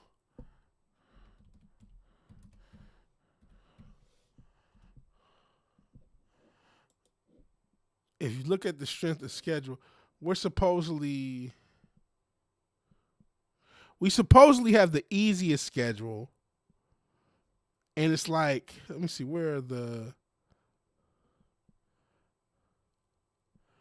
I'm trying to look for another one. Oh, maybe the perception is all the teams have easy schedules. But that's the thing. How can we have such an easy? Okay, maybe that is the perception. I'm looking at where the Bears are, where the Vikings are. The Vikings are the highest at 16. But no, still. Oh wait. Oh, okay. No. So they consider that the Bears have a way tougher strength of schedule than us. I was reading it wrong. So the Bears supposedly have a super strong schedule. I guess Green Bay and Minnesota, but the reason is let's go because I had the Packers. Let's just show you, right? So we both got the Vikings, we both got the Falcons, both got the Bucks, both got the Bears. The Cowboys are different. So instead of the Cowboys, they get the Cardinals. That is easier. That is a lot easier. And then what are the other teams? The Titans, and the Giants. Okay. So our 3 non-division determined games are the Cardinals, the Titans, and the Giants. So those are the teams. And then we got Pangolas, we got all this other stuff. Green Bay is Dallas, the Rams, and the Texans. Those are so those are tougher games. I guess. So but is that worth 17 spots? Those 3 games being different? It's worth 17 spots in strength of schedule? I don't know. You know what I'm saying? I don't know. That's what messes me up. I don't know. Maybe in all math's right. And then the Bears. What is the Bears schedule? Actually, let me search. Shouldn't be nothing crazy, but still. And sorry for those who don't like football. This is like this is more, hits blunt, overthinks things. So I get it. So they get, going back to the Bears. Fuck your cookies. Bears get Eagles as the odd team out. Eagles, the Seahawks. Okay. And the Jags. Which I don't think much of the Jags. So those are the odd teams out. Those are tougher games. But if 12 of our games are going to be the same, and that's the bulk of the schedule, and 2 of the games are going to be against each other, how can it be said that they have the 27th hardest, or we have the easiest schedule, and they have the 27th easiest out of 32, one of the hardest schedules? That doesn't make sense. It also doesn't make sense is you're supposed to be scheduled by how bad you were last year and have it easy. But the Cardinals who were one of the worst teams last year, have one of the hardest schedules. And us, who are one of the best teams to miss the playoffs, the Lions, have an easy schedule. So they're not. That doesn't make sense. So I don't fucking know. I don't know. I was given this where I didn't make it. But I say all that to say I don't. The schedule doesn't mean anything until they start playing. Because with all that said, some of these bad teams are going to be good. Some of these good teams are going to be bad. So you never know when you go into the season which games you're going to win or lose. Bears, Broncos, and Patriots deserve terrible schedule. Yeah. Technically, how it's supposed to be, that 5-game difference. But two of those 5 are against each other, though. Again, so I don't know how you. I don't know how you quantify that. But you would have thought that the first place teams would be the worst schedules, like the Bears, like the Broncos, like the Patriots, who had an easy schedule. The Patriots and the Bills both had super easy schedules last year, and they're gonna get pretty much also easy schedules this year. Let me see. The Ravens have a supposedly easy schedule. Oh, the Vikings had 8. I see 6. Still, I must have been. So the Vikings have a quote unquote easy schedule, but again, it's pretty much the same thing. Oh no, this is 2025. I'm looking at the wrong thing. So okay, this is actually interesting. Okay, so this is the strength of schedule as it is. This is a website. So, but if you scroll down, they have the strength of schedule that was predicted and the strength of schedule it actually was from last year. So last year, the Colts had the 9th. They thought it was going to be the 9th hardest schedule, but it ended up being the 28th. So see how off they thought it was going to be hard, and it ended up not being that hard of a schedule. Bengals had a schedule. Look at this, 3, but it's actually 20 when you go by the actual record. 6. So almost all of these schedules that were thought to be difficult ended up easy. Or some stayed easy. I guess they considered oh no, this is the forecast. Actually, okay, whatever. I'm confused myself. Maybe I misread this. Is this is the improved schedule worsened. Okay, no, I read that wrong. I thought this was the forecasted schedule. Let me see if I can find that. Now I read it wrong, and it wasn't what I said. Now I got to try to find that.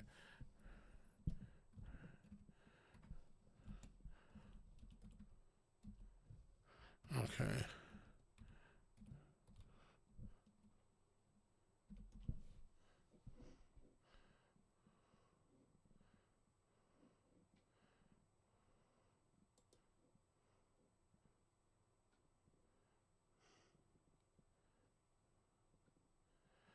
Okay.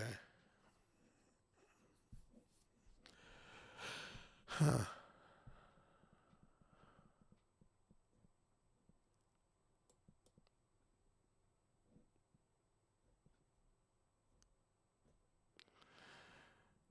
Okay, so now I'm just looking. I'm looking at the. No, I'm taking this string. Let me stop. Let me stop taking this fucking string. Vegas odds are bogus. You're right. They are playing a different team. So, okay. But I guess in counting, how do I count that towards the strength of schedule, right? I guess you do still just count it based on win and loss, right? So, okay, you're right. They have 12 different games and 5 games, 2 of which are against each other, and then the 3 are different. The only schedules that are outside, the only games that are outside the division are the 3 games, right? So I guess that's my thought. And obviously, how you determine the strength of schedule because of his win-loss. So if I am well, then again, it doesn't really work for the North because 3 of the teams won 9 games, right? One of the teams won 11, and then one of the teams that won 9 also had a tie, that tie with the Cowboys, which was strange, right? So it kind of doesn't work when I explain, okay, you have one team that has 9 wins, I guess their schedule, when Green Bay and Detroit are counted against each other for strength of schedule, Green Bay makes Detroit's schedule stronger, and Detroit makes Green Bay's schedule weaker, because even if it's only by a half game, Detroit lost more games because of that tie than Green Bay. So you're right that 12 or 5 are different. It's just, to me,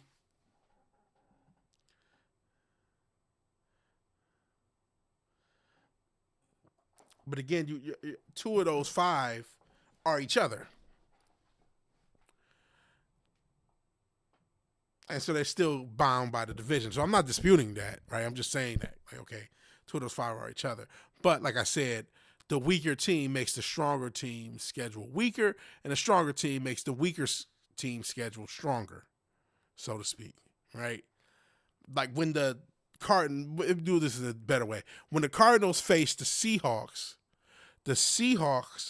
who had won a bunch of games, will make the Cardinals' schedule that much harder. That's part of why they have such a hard schedule, because they're in such a tough division and they're not that good of a team. So they have to go against the Seahawks and the Rams. Those are tough teams. Well, they only have to go against the Cardinals. That team isn't that tough. So that's where you were right to say it's 12 instead of 5, because it does impact the strength of schedules. But I'm still right about the North, because we were so close. Same what you say about the NFC South, where every team won 8 games except one that won 6. So it's like, well, determining strength of schedule when they were that close, and their strength of schedule relative to each other means kind of nothing outside the head-to-head wins. But they don't weigh each other strength of schedule because they're all so close. So when Carolina plays they even each other out on the strength of schedule because they have the same record. And that happens quite a bit, honestly, in division. When divisions are kind of bunched up, there's less of an impact. And like I said, in the West, it's because of how big of that gap is. So it's a case-by-case basis. Yeah, you're right. It's a case-by-case basis on how much the thing is. I guess I determine it's mainly based upon those 3 games, but you're right, it is the 5 because of the ones against each other and the differences in teams. So even still, with 12 of the games being the exact same, but I guess what they do is they do match up teams by their last year placing in their division. So the reason we're going against the Titans, I forgot who it was. They're all 4th place teams. They're all 4th place teams. And the Packers are going against all 2nd place teams. And the Vikings are going against all 3rd place teams. And the Bears are going against all 1st place teams. They won the division, so that's why they got to play the 1st place teams. So that's just how it goes. Yeah, we play. Who will we play? I mentioned those poor fucking Cardinals, the Dolphins. Wait, were the Dolphins? They weren't the last team. Maybe I'm wrong. Were Dolphins last in that division? I thought the Jets were last in that division. Oh no, Dolphins we already played them division-wise. Never mind, I'm wrong. Titans and the Giants. Yeah, they were both last. Okay, I'm wrong. We're playing that division, so I got that wrong. This is the worst stream. I am sorry. I've wasted an hour and a half of all you guys' time. I couldn't imagine watching this. I'm so sorry. You know what? The past week, I felt like I've been some of the best streams I've ever did. I came back on Sunday and then Monday and then Tuesday. It was like, man, I'm rolling. I'm going to try to do another stream. I want to do one yesterday. I'm going to try to do another stream. They've been fun. I've been rolling. They've been smooth. This has been a clunky fucking mess. I am sorry. I haven't given one insight to the damn football schedule. I've just been talking about, I've been deconstructing the schedule instead of just talking to God. God damn. That's why when they said the Colts have an easy schedule compared to a super hard tech schedule, it doesn't make sense. Yeah, Dolphins suck now, but they were decent last year. I don't expect much from them, but you know, that's the thing. Dolphins, what if the Dolphins surprise everybody, have a good team? It wouldn't shock me. I've seen crazier shit. Shit, you go back 20, 30 years, whatever, that Rams team, they went from worst to first. They were one of the worst teams in the league. They get a backup quarterback who was a fucking he was bagging groceries. He turns into the fucking MVP, and then they win it all. They do Malik Willis, the former backup for Green Bay. Tua is now in Atlanta, backing up Michael Penix, which, you know, they're both kind of injury prone, so we'll see how that goes. They got rid of everyone. Obviously they got rid of the coach. No Tyreek Hill. Well, Tyreek Hill was injured most of the season. They did get rid of Waddle. They had a decent draft. They're bringing in Malik Willis. They don't really have any, they still got, what's his name though? Devin H.N.? H.N.? I don't know how to pronounce his name. Devin H.N. He's still a good offensive player. But that offense, unless Malik, and we don't know what the fuck Malik Willis is. Either way, he's probably not going to be good enough to save that team. But what if he is? What if he's, because wasn't he a top? He was a first round. Was he a first rounder or second rounder when he was drafted? Let me see when Malik Willis was drafted. He was drafted, was it by Tennessee? And then he's been a backup with Green Bay. And he's been a pretty good backup. And now he's with the Dolphins. He was drafted in the third. No, he was drafted later. I'm sorry. He was drafted third round, but he was projected to be high. I thought he was projected to be high, but I don't really. I follow the draft a lot more now, but I didn't even follow it that much then. I've never been because I don't watch college enough to know how good these players are. I know he played pretty good as a backup for Green Bay whenever Jordan Love's been out. And Jordan Love has been out a decent amount. He's been a solid backup. But he hasn't, I'm talking about 3 games, right? And then, damn, he only played. Well, I thought he played in Tennessee more.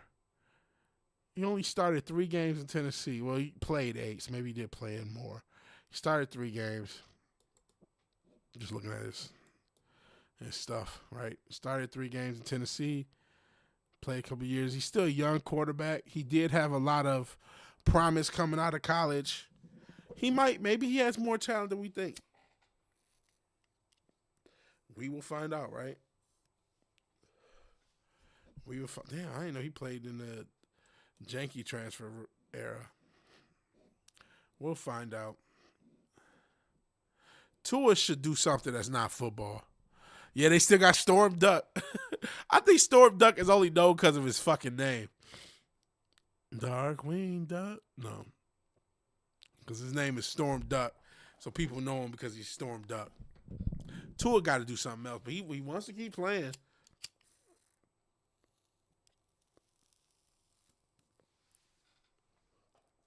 I got a hot take. Speaking of Tua, I hope I'm wrong. We're going to find out. I'm worried CJ is on the same path as Tua. He doesn't have as many concussions, so he's not as far along yet. But he never looked right when he came back from that concussion last year. And I am worried that he has. That's my worry. We'll find out if I'm right or wrong. But no one's really said anything like that. Everything's been about his play. And listen, you got everybody criticize the results of what you got those last 2 playoff games, even the one you won with all those. Even though some of those fumbles, you got to blame the center too. Was it Andrews? Whatever, got to blame them both. But pretty good in the Cardinals game. Well, as we just talked about, teams are at different places. That Cardinals team is not, not that bad, but you're not wrong. He still looked good. But those last 2 games he didn't. And granted that, still after the concussion, but man, concussions, listen, I know the NFL has improved on concussions. They give you a protocol, you got to pass tests, they take people out. But that's not how concussions work. You know what I'm saying? You can be okay and then get worse and then be okay. You know what I mean? So you can have a good week or two, and then, oh, man. And plus, you're going to get hit more. You know what I'm saying? That's why some people don't want their kids to play football. As much as I bemoan about how much of a quote-unquote softer sport they've made it, it's not without reason.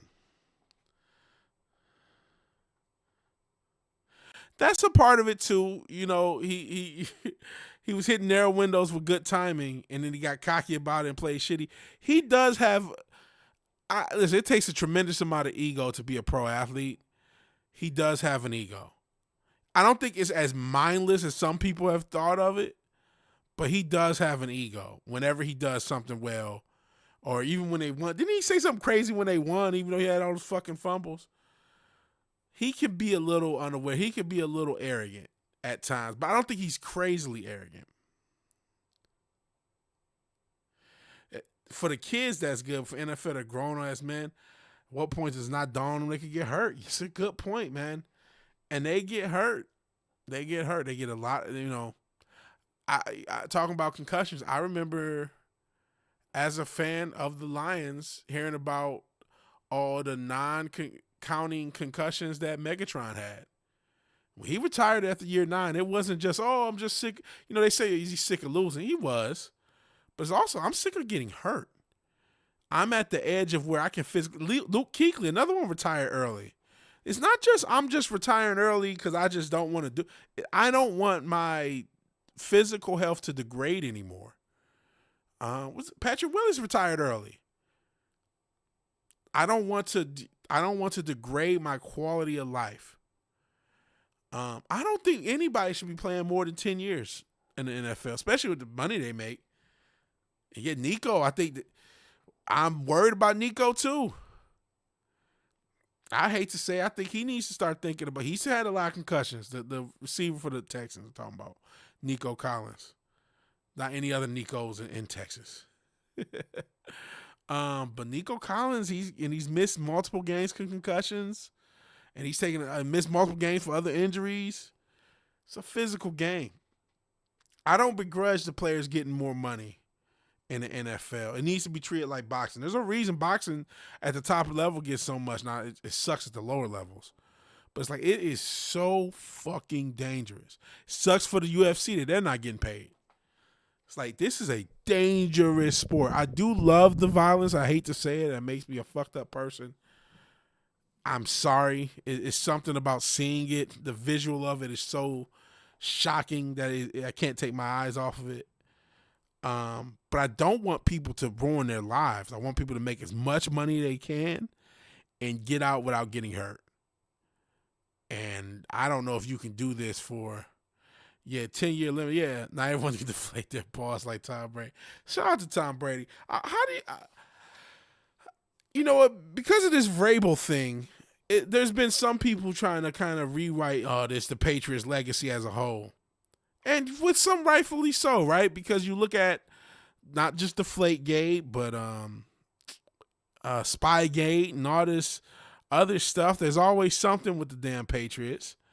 And even from a perverted standpoint, because their damn owner was taking his private jet so he can go to a strip mall in Florida and getting jerked off by the massage people. Everything I just said is factually true. Look it up. Because they caught him in a sting at a massage parlor. He was literally private jetting from the New England area to Florida just to get jerked off by Florida massage parlors. I'm not making that up. That is the owner of the New England Patriots, Robert Kraft, what I'm talking about. So they always have some controversy. So some people say, is Brady really the GOAT? If, did he cheat to win some of his early titles? Did he cheat to win some of his later titles? They only caught him in Deflategate. How many other stuff did they not catch him? I don't know. I still look at Brady as the GOAT. One, because, or at least the greatest, GOAT, whatever, greatest quarterback of all time. I'm not sure about football player. I mean, first off, let's be 1,000% honest. Football's rigged, man. There's definitely rigging going on. And so even quantifying anybody, talking about anybody in the sports world, and saying who this player is greater than this player. There is an element of acting as if, well, because Seth Rollins is, and I hate to do it to Seth Rollins because he's actually a wrestler I like, but Seth Rollins has won the world title more than Shawn Michaels, so he's better than Shawn Michaels. You're like, well, no, that doesn't mean anything. But we assume that sports is real and that they're actually winning these titles. I don't necessarily believe that in full, though. I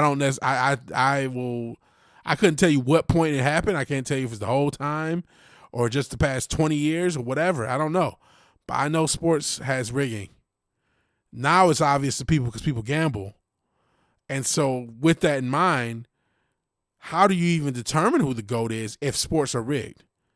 Especially if you don't know how they're rigged and to what extent. We don't know if they got magnets in the ball. We don't know if it's just a referee making a call, not to rhyme. We don't know how rigged sports are. To what extent is it just completely like a WWE match where they choreographed the whole thing? We couldn't tell you. And there are people who believe that. I don't know if I go that far. But I could be fucking wrong. I could just be fucking wrong. It would be very easy for them to do so. Be very easy for them to do so. Last year, I felt the NFL let it ride. In some ways, it did, right? To have a team like the Seahawks win, just have the Seahawks. I mean, I guess Seahawks and the Patriots is a repeat. You can make an argument, oh, these are still two big markets, Pacific Northwest, New England, whatever. But those were not teams that had any national fanfare like a Chiefs or Baltimore, or even the Lions have gotten a big fanfare. And last year just was crazy. It was one of the crazier years. You might be on. I was definitely if there is rigging, that was more of a hands-off year than more other years, or at least it felt that way. Because you didn't get a lot of big markets. The Seahawks, I guess LA, but LA's not even that great of a market for them. For either team, for the Chargers or the Rams, they still struggle in LA. Even though both have been in LA before, but they still are, they're reestablishing in LA, and it's been a struggle for both teams market-wise. I say a struggle. They're still the NFL. They're still making tons of money in LA. They have, but the attendance is not like. Let me see what LA's attendance is. NFL attendance. Let me not just. We're in the internet age. Let's go with 2025. Average attendance. And you got to do average because now that there's 17 games, one conference has 8 home games and 9 road. One conference has 9 road games. And actually sometimes they even have less because they do the overseas games. So, I think that's what they want to actually do is do one. Every team gets 8 home, 8 road, and 1 international. I think that's long term what they may do, unless they add the 18th game. But going according to ESPN, the average Green Bay, which is actually one of the smallest markets, and attendance is not necessarily everything because you got TV. We go to LA. Los Angeles. There's 2 Los Angeles teams.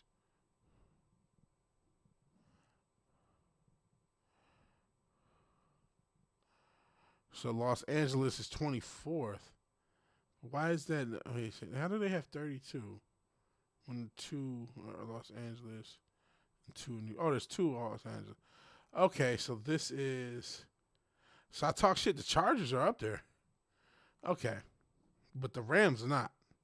So the Chargers were still in the top 5. The Rams were not. The Rams were 25. So they're in the bottom third. So I guess I'm only half right. What about New York? Well, I'm doing it. New York Jets. Why didn't they? Okay, why did they do that for New York? Fuck. I don't know. Actually, it's a similar thing for the Jets and the Giants. The Jets had the 4th highest average. The Jets had the fourth average attendance, the fourth highest to go see the Jets, and the Giants were pretty low. Almost bottom 5, 28. So, again, attendance doesn't mean anything. TV market is what they care about, but still. Felt like it really changed after the Chiefs won the AFC Championship for the third time. The pushback that was so great, they held off, and the Eagles steamrolled. Jets fans are nuts to go see that team and to go through all this stuff. And don't you have to, like, isn't it like a hassle to get into that damn stadium? Like, it's an extra hassle. Like, you either have to drive or take the train or something like that. Even though, you know, a lot of New York is walkable, that's not. And it's something. I think it's even a greater hassle than that. 2 weeks. I will tell you that, man. That, and I think that they intentionally kind of called it, like you said, they held off that going back to that Super Bowl, not this past year, but the year before with the Eagles and the obviously the Chiefs. There were so many people who thought that was rigged that they said they let the Eagles win. But that didn't really help because it's the Eagles. It wasn't like it was, and that maybe that is why we got the year that we got last year. Like, okay, we got to give, if we keep using these same few franchises and keep pushing it, because you actually had like almost the exact same playoff setup for like 2 or 3 years with the Chiefs, Ravens, Bills. I think it was the Chiefs, Ravens, Bills, Texans that won their divisions back-to-back years, all 4 of them. So the whole AFC top of the playoffs were the same for 2 years. And then, you know, a lot of those teams have won the division the year before. So I think the other 3 have won the division for 3 years. So it was like, okay, this is the same AFC pretty much. Yeah, maybe the Browns will sneak in. Maybe the Broncos will sneak in. But this is pretty much the same shit year after year. So they had to, I think that, you know, people got tired. And so they said, okay, we got to spice it up. Because we can't, people are on to us. People are on to us. I got a complicated relation with sports. I think I'm going to resurrect the sports channel. There's some subjects I want to say, and you know, so many people are going to call me names, but I don't care. Josh Allen wasted his shot. I have a hot take, but I mean it. Quarterback is not the most important position in pro sports, and it's quantifiable. I'm going to try to do the research to quantify it, but to some extent, because there are so many great quarterbacks who only have 1 ring or no ring. There are bad quarterbacks with multiple rings. It is an important position, but football is still a team game. You need a good team in order to win a championship, of which having a good quarterback is a good thing. There's no doubt about that. But just the fact that apparently it's D tackle, there's an argument it is. For how much impact, or defensive end, for how much impact they're getting, which is part of the reason they're getting paid like quarterbacks. I would almost argue they are starting to get more value because defense wins championships. No, but like I think we've just said that, and ESPN repeats that to the point where that's why Tua got a $50 million contract. That's why Trevor Lawrence got a $50 million contract. That's why allegedly Houston has an issue with CJ after his 5th year. Are they going to give him the $50, $60 million and make him the highest paid quarterback? Because that's what you're just supposed to do, because quarterback's the most valuable thing. Consider the fact Peyton Manning, when he was the best player on his team, he never won a championship. And when he went to 2 Super Bowls as the best player on his team, he lost. When he was kind of shitty, and quantifiably so, to be the first quarterback to ever throw more picks than touchdowns in his run, and when he had good defenses, they won. Not just his Colts run when Bob Sanders comes back and all of a sudden the mid defense turns into a monster defense, but that great defense he had in Denver. They didn't win because of him. They won because of Von Miller and that defense. He was terrible as a quarterback. Yeah, D'Amico just watched the 49ers go to a couple Super Bowls with nobody. Though I do say I think Brock Purdy's solid. But he went to one with Jimmy Garoppolo. Not that great. By the way, Nick Foles is a Super Bowl winning quarterback. Sam Darnold is a Super Bowl winning quarterback. Trent Dilfer is a Super Bowl winning quarterback. Jeff Hostetler is a Super Bowl winning quarterback. I'm missing guys. Brad Johnson is a Super Bowl winning quarterback. Hell, love him. Joe Flacco's a Super Bowl winning quarterback. Right? And what's his name? Matt Ryan is not. Neither is Dan Marino. Neither is Warren Moon. Steve Young only got one. Brett Favre only got one.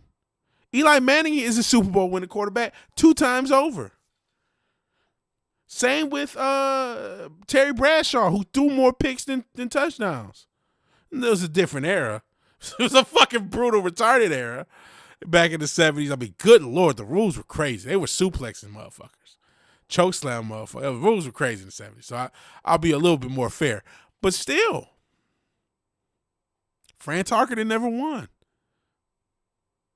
He had better numbers. Didn't matter. He never won. If you have the best quarterback like a Joe Montana or Tom Brady, then yes, it is the most important position if it's the best guy in the league. But you can say that if anything, having the best player in the league is the most important position, regardless of the league. If you got the best basketball player, best hockey player, best baseball player, then it's the best. Now with baseball, it's a little different, right? Because you do need such a good team. That's why we have the fucking monstrosity that is the Dodgers now, right? You have multiple of the best players.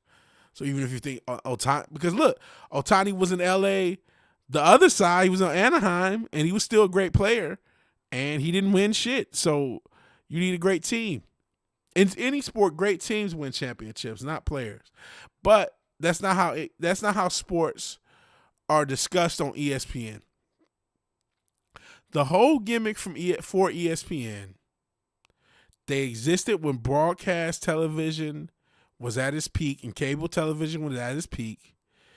They could endlessly tax those cable stations and they could produce mindless material. All because they spent whatever it took to get the licenses for different broadcast rights for different sports, whether it was the NFL, whether it was the NBA, whether it was the NCAA, MLB, whatever. Because they did that, they were able to funnel so much attention to them and do the LCD sound system, lowest common denominator content when you showed up for 30 years because there was no way for them to stop to not make money. And as a result, they ended up impacting all these sports a lot of times in the negative by broadcasting perceptions that were completely wrong, that were completely incorrect. That's why we have the push of analytics in baseball and basketball, and they're trying to uncover this because now we're looking, you actually do need a point guard, shooting so many threes is stupid. You can lose that way. Or in baseball, having everybody try to be, even though I like my guy, the South Side Samurai, but everybody trying to hit home runs mindlessly and it has the same uppercut swing and the same velocity doesn't work. And every fucking pitcher throwing their arm out of his socket and need Tommy John 1 or 2 years into playing because everyone's trying to throw 100 all the time. This doesn't work. But a lot of these perceptions were maintained and pushed. Oh, well, this is the new way to do things. This is analytics. I'm not totally blaming ESPN with analytics. A lot of this was these GMs who think they're smarter than what they are, and these execs who think they're smarter than what they are. I think also, amongst other things they got wrong, was the over pushing a quarterback to the point where quarterbacks get drafted number 1 overall, even if they're not quite there. I'm not trying to shit on Fernando Mendoza, but I don't know. and you give a quarterback 50, 60 million, even if you're not quite sure on them. We already mentioned guys like Tua and Trevor Lawrence. Even though Trevor Lawrence had a good year, you could probably toss Justin Herbert in that class. Maybe even Jordan Love to some extent. Has he won more than 9 games? I don't think he has. 9 or 10 games. There's a few quarterbacks you can say, I don't know how good they are. So, I don't know. But I do want to resurrect the Sports Channel to kind of put that out. Because I think that the quarterback position is absolutely a necessary thing. It's a necessary, obviously you need a good quarterback, but it's a overemphasized position because a good quarterback cannot take a bad team to a championship. And I don't think it's happened yet. A good team can take a bad quarterback to a championship. The opposite has not happened yet. And it will. I'm not gonna say it will never happen, but it more likely won't. And if you could think of a time where a bad team had a good quarterback and they won a championship, you can get to the playoffs, but you can't get to a championship. Analytics, right? And you're not wrong, Tom Jensen. It feels like a championship is secondary to getting in the money. I think it's secondary not just for the players, but for the leagues and for the teams themselves. Baseball almost proves that with how cheap some of these teams are. And the thing is, once you own a sports team in this day and age, it's a money printer. It is something. I think they talked about how the NFL was I don't know what date it is. Let's just say it's August 1st. August 1st, every team gets like 400 some odd million for the TV deal, and the salary cap is only 300 million, and most teams don't even pay the max salary cap, so they wake up profiting. You know what I mean? And then they sell jerseys that they have lowered the quality intentionally of. Fanatics quality is way lower than the original quality like Nike and Reebok. So then they sell you cheap jerseys. They sell you tickets to go to these games that, remember, you pay for. He said, talk China. I don't know what to say about China. Shit, these jerseys are made in China. China make everything. But you pay for it with your tax dollars. So you don't got to pay for a stadium. That would be a big expense, but you don't have to pay for it if you own the team. The city does. But you still profit off of it. And you still profit when you rent it out to Taylor Swift or Eminem or whoever to have a stadium show, or BTS or whatever the fuck. Whoever the fuck comes there, you still get this big ass a bag from that. Yeah, let's own a sports team. That's the business to be in. You own a sports team. You get multi-million-dollar TV deal that covers your payroll off the rip before you even wake up every year. So you can pay these motherfuckers whatever they want. Who cares? Then some of these motherfuckers got their own network.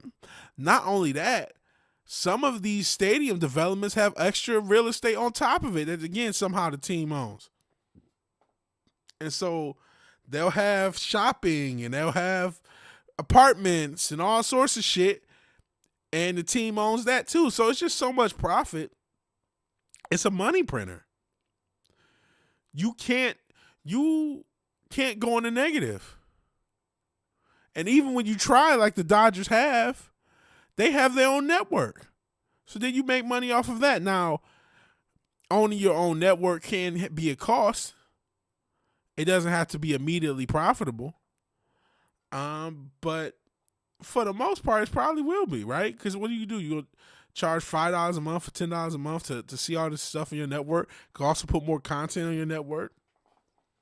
So yeah, owning a sports team is a big hustle. So a championship, who gives a shit about a championship?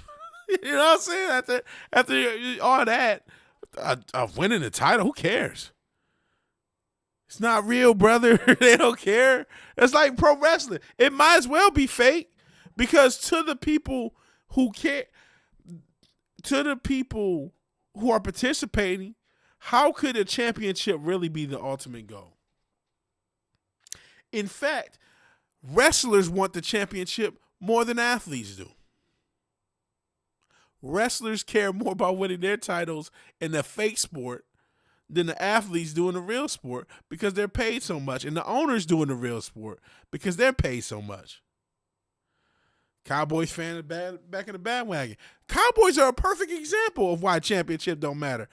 I don't think Jerry Jones gives a fuck about winning a championship, and I don't think that's a crazy statement to say. And I feel bad that there are Cowboy fans who think he does give a fuck about winning a championship. He gives a fuck about you going to that stadium and you paying for parking and you paying for a beer and you paying for all the little bullshit and maybe buying you a hat and a jersey and some dumb shit. He cares about the TV deal. He cares about the popularity. He cares about selling merch. He cares about selling jerseys and hats and toys and shit. He cares about asses in the seats. Yeah. He could give a fuck about winning a championship. That's the perfect example of a team I don't believe they give a fuck about winning a championship. Honestly, I don't think the Lions give a fuck about winning a championship. And you know what? There's a lot of teams that lose their fuck about winning a championship. I look at the Mavericks. Now they're not owned completely. I guess he has a small stake still. He's kept a small stake. But Mark Cuban, I think after he won a championship, he stopped giving a fuck. And then he ended up selling most of the team, the Mavericks. He won his championship with Dirk. He literally dismantled that team immediately. They didn't really even get a chance to defend it. He let everybody go, trade. He didn't keep anybody except Dirk. So they can get asses in the seats the next 5 years until he retired. And then they was able to get Luka. Then they traded Luka, and next year they got Cooper Flag. I don't know, man. You like the Cowboys? I know you was a Cowboys fan. I'm sorry, bro. I'm not just shitting on them because of everybody. I mean, I am kind of just shitting on them because they're the Cowboys. Because fuck the Cowboys. But also, they don't give a fuck. Cuban's name is fake. I've heard that. What is his real name? What is with all this fake? I know my name not really Vigilante, but goddamn, what's with this fake name? Just like J.D. Vance, not his name. These motherfuckers be having rap names. What the fuck? You got regular humans with rap names. That's crazy. Real last name. Oh, it should be Chabinsky? Uh-oh. Listen. We don't have any issue with any group.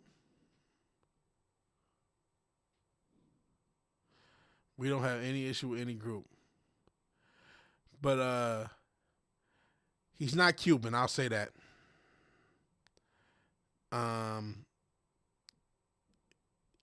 Cuban is we have no issues with any group. And in fact, I'm sick of everything with blame the juice and put in the juice box. That's getting old. That's getting old to me. But yeah, he is of that persuasion. It's just a coincidence. But no, they don't give a fuck. Yeah. Chabinsky. Oh man. It's just a coincidence, man. Nothing more to see here. Nothing more to see here. But you know what? I said all this shit. I still watch sports. I still like watching sports. I fucking watched the Pistons game today. But you know how many NBA games I've watched this season? 2, both this past week. Both the Pistons, I saw them lose to the Cavs. Was it Wednesday? Or I think it was Wednesday. And I saw them beat the Cavs tonight. I saw 2 games all fucking year. And that's including the regular season. I didn't watch one regular season game. I'm just now waiting until the second round of playoffs. And I'm only really following my team. The fucking Spurs game came off. I just turned it off. I didn't give a fuck who won the Spurs game. Spurs and Timberwolves. I'm hoping we can win game 7. I'm hoping we can. I still want us to win a championship. I still want the team to win a championship. It wouldn't shock me if we don't because we're incomplete as fuck. We're still a very good defensive team, but we need a real point guard because as much as I love Cade and he's doing his best offensively, he's not a point guard. He can play point at times, but the reason you had a position then their job was just to get the ball up court and set up the offense. It's because it's very fucking hard. That's another video I want to make. Is why tanking is stupid. I want to try to use math though to prove my point and use facts to prove my point. Like tanking is stupid. Tanking is stupid for all sports, especially NBA and NFL. That's not to say that you're not going to have lean years during a rebuild, but especially when most of these draft picks don't work out in the NBA. It makes no sense, and there's a random element of whether you'll even get a top pick. It makes no sense to tank. Yes, you may have to be bad and lose and get top-ish draft picks, but if you do not draft well with whatever picks you get, you will not. If you do not draft well and trade well, it doesn't matter what picks you get. Houston really a top 10 city for number. I can believe it.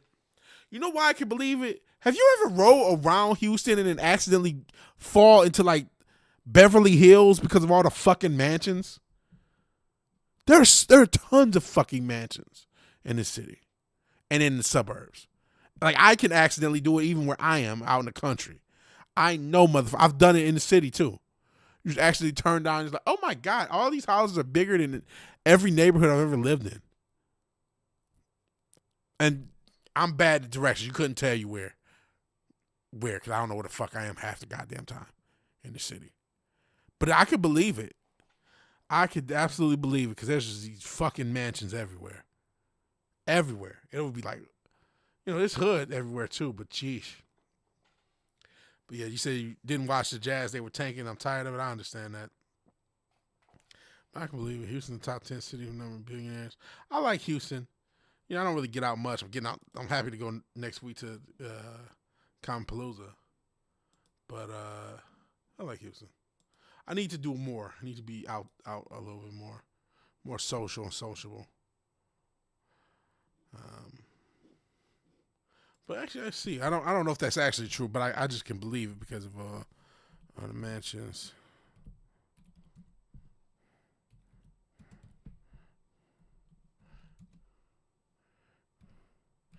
Houston top 10 city for billionaires. Houston consistently ranked top 5 city for billionaires, top 20 globally, and frequently securing a spot in the top 10. Home to roughly 18 billionaires and 80,000 millionaires. 80,000 millionaires in Houston. Wow. Crazy work.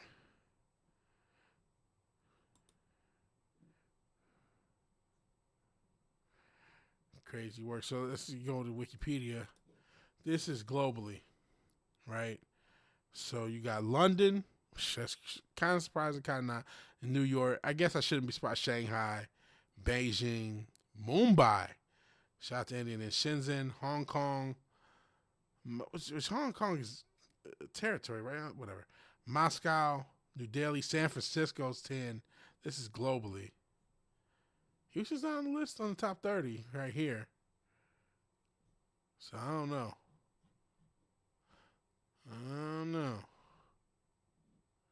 There you go. There you go. That's where the billionaires live. You said 80,000 millionaires doesn't seem like a lot. I think it's a lot. How many millionaires are there on Earth or in America? Millionaires.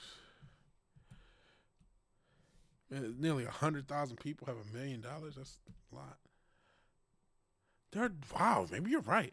There are 25 million millionaires in the United States. 9% of the adult population are millionaires. That's fucking crazy. I didn't think there were that many millionaires. That's crazy. I'll show you guys so you know I'm not just making it up.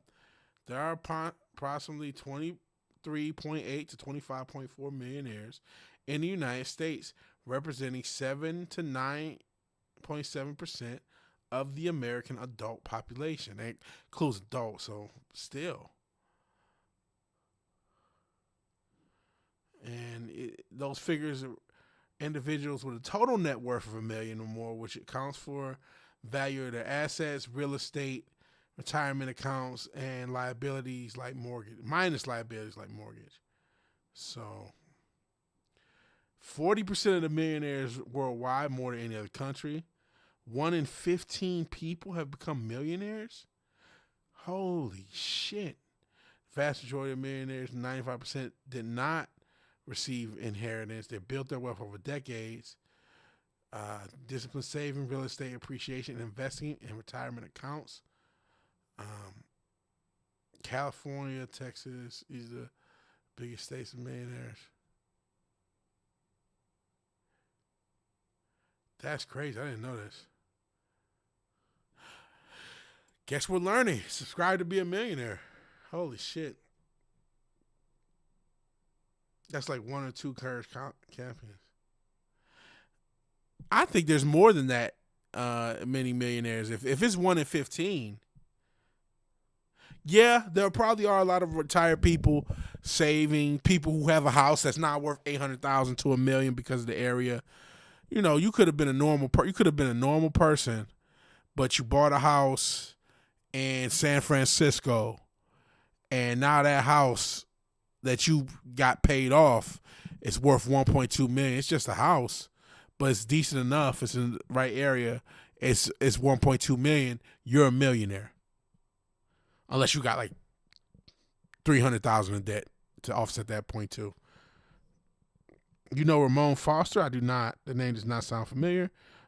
Educate me, Brandon Holland. A lot of type of saving, investing.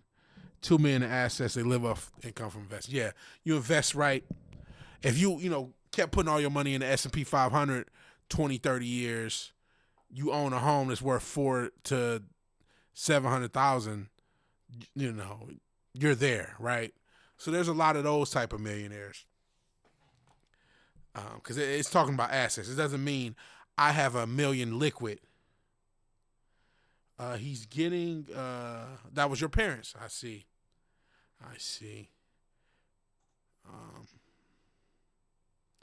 Well, so yeah, it can be done. I don't know how easy it's going to be for my generation, but I'm going to try. Fuck it. I'm in tremendous debt right now, though. Tremendous debt. I took debt out to take more debt, which they may say is not that great of an idea. It probably isn't. But I wanted to buy a house, and this is my opportunity. He's getting promoted to the Titans radio color analyst. I see. Okay. So let's ask, if he's a Titans employee, why was he put in charge of the appeal of Aziz Al-Shire? Isn't that weird how when Lawrence was hit, it was the biggest thing on earth, and then when CJ got hit, it didn't matter? And it's pretty, I think, listen, first of all, I didn't think either hit was that dirty, right? I didn't think either hit was that dirty. They both slid kind of janky and late, and these are bang plays, and their job is to hit the quarterback. Those weren't the best slides. They got hit kind of fucked up. I'm cool with both hits, but Lord knows the perception was so different, and I have no idea why. No idea why. Okay, we're back. Jesus. Jeesh. Are we back? Are we live? We are live. Holy shit, that was a nightmare. I don't know if we're live on Twitch. We might be having issues on Twitch.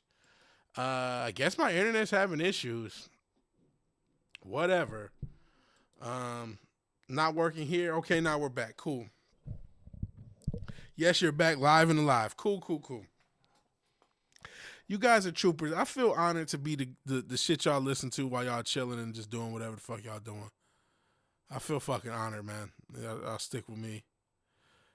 Honestly, you know why I do these streams? There's a million reasons. Well, one of the many is because not to toot my own horn like I'm so fucking great, but I wish I had a stream like this to fucking watch.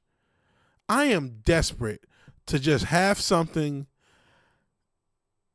go on for an hour or two, not be offensive, not say that's, I say a lot of stupid and offensive shit, but not be intellectually offensive, which I'm sure I am as well. I'm sure I'm a fucking idiot. But not be too intellectually offensive, be at least moderately entertaining, talk about decent subjects, and have a perspective that's at least trying to, I'm not trying to be original for his own sake. I'm not trying to be a contrarian. I'm not trying to be a hot take artist. But I am trying to think deeply about things, whatever I'm talking about. Obvious, we went a half an hour of me talking about the fucking Watchmen ending. Stop that, you're not an idiot. I appreciate that. I'll take it.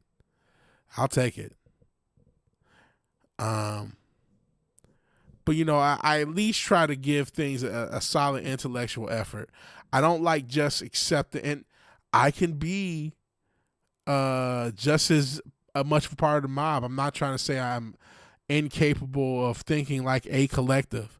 I am just as guilty of being of having a collective mindset, depending on the subject, as anybody else. I'm not perfect, but I at least try to question my beliefs logically and have an objective belief system. And I'm not always perfect. We may not agree on everything, and that's fine. I know some people say, well, didn't you just say, you know, you believe in Christ? Oh, not just, because it's been 2.5 hours.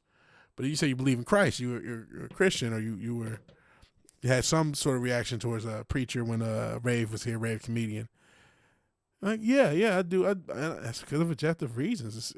Honestly, the reason I believe in Jesus Christ is the power of prayer. Not to make this a religious thing at all. That's what makes me objectively believe in the reality of Jesus.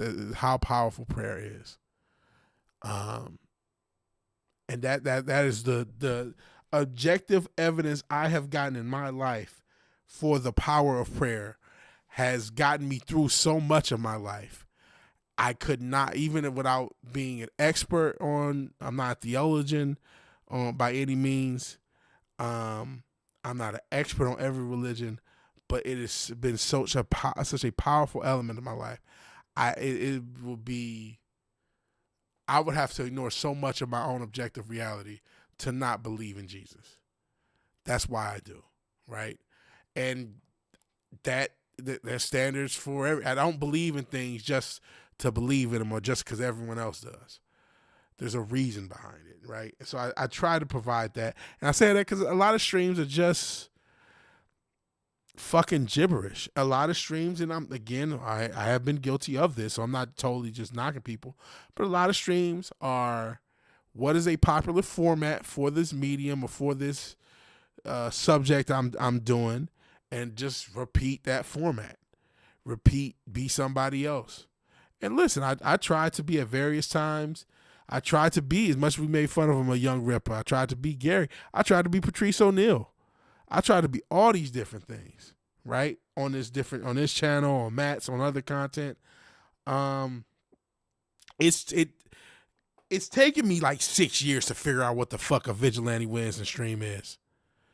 I remember, was it Gary? I think it was Gary who said, "Oh man, you know exactly, you already have your everything figured out as far as how your stream is." And that couldn't have been further from the truth. I knew it then that it wasn't true. Because what a Vigilante Williamson stream was in 2020 and 2021, totally, I don't think it's the same thing. There's some elements that remain. You guys remain. A lot of you have been here for at least since 21, 22, 23, a couple years. I appreciate that more or less. But I appreciate you guys letting me figure that out and letting me kind of create a place that, okay, I would want to be here, right? And that's why I want this to be a stream that I would want to be. As many times as I'm watching a stream, or, you know, even stream content a lot of times can be boring or terrible, or, like I said, formulaic or cheesy or performative or try hard. There's a lot of try hard streamers now. Shout out to Generation Alpha. I don't want to bash them any more than they're getting bashed. But they have this real try hard, do anything for success, and I do get it, because Lord knows I wish I was making $15,000 a month doing this. That would be great. That would change my life. But am I willing to just make a bunch of bullshit doing this? Nah. You know what I mean? I want these to be fun streams or thought-provoking streams or both if I can help it, and cover different subjects, and whatever the subject may be, cover from different perspectives, be open to other perspectives that aren't mine. Grant people, if you talk with some sense in the chat, you can say whatever you want. Even if you don't talk with sense, I'll let you say whatever you want. And I hope these streams are there. There's 6 people here, and that I'll take it. I'll take it, man. I'll take it. So I was going to get out here, but I felt I need to stay a little longer. Make a bunch of bullshit, EA. Shout out to EA. That'll give me something to talk about for a little longer. Okay, what do you guys... I wish Real Wade was here. He's a fan of the modern college football games. What are you guys' thoughts on modern sports games right now? We're going to have college football, and we're going to have Madden. They'll be out before you know it, with the next 3 or 4 months. I think they're just repackaging the same game, but a lot of people are still to this day cheeks. Yeah, that's what I think too. But there are still so many people who buy this game year after year. And listen, I get it to some extent. There's people who, I know you were still here, Retro Richard. And actually, that's going to be a big thing. I am going to be hooping this summer. I'm going to be hooping this summer, whether it's the Y, whether it's LA Fitness. That's a goal. And then there's once the summer's out, there's all these fucking schools I'm around. The hoops are open. I can use the hoops anytime. So the plan is to definitely hoop this summer. So while you talk about going outside, I want to get back into pickup basketball. Haven't bought one. Last game I got was Ninja Gaiden Ragebound. Basketball hoop is broken. I see. I'm gonna just practice at a hoop at a school for a while, then try to get a day pass at a LA Fitness and go from there. And I may even join the LA Fitness. There's a couple in the area, and get back in the hoop. And if they keep basketball, I heard a lot of LA Fitness, 24-hour fitness, a lot of areas across the planet are trying to get rid of basketball for pickleball. I understand why. I'm frustrated with the reasoning. We won't get into here, but it's definitely frustrating. But I got to get into something. Got to get into something because I got to get my cardio up and get a lot more cardio. I really wish these sports games would improve. My fucking pickleball. Why is pickleball so popular now? Pickleball seems so lame. I could play like badminton or like tennis. Tennis is intense. I kind of like tennis. Tennis is intense. And if you're playing doubles, it can be really, doubles is a lot easier because you don't have to cover the whole thing. It's got to be the name. It must be the name. Pickleball seems so boring. So boring. And I don't know how this sport got popular as a recreational sport, but it's like, I'd rather play ultimate frisbee. I could think of a million other things I'd rather do than fucking pickleball. I don't get it. Dylan the pickleball? I don't know.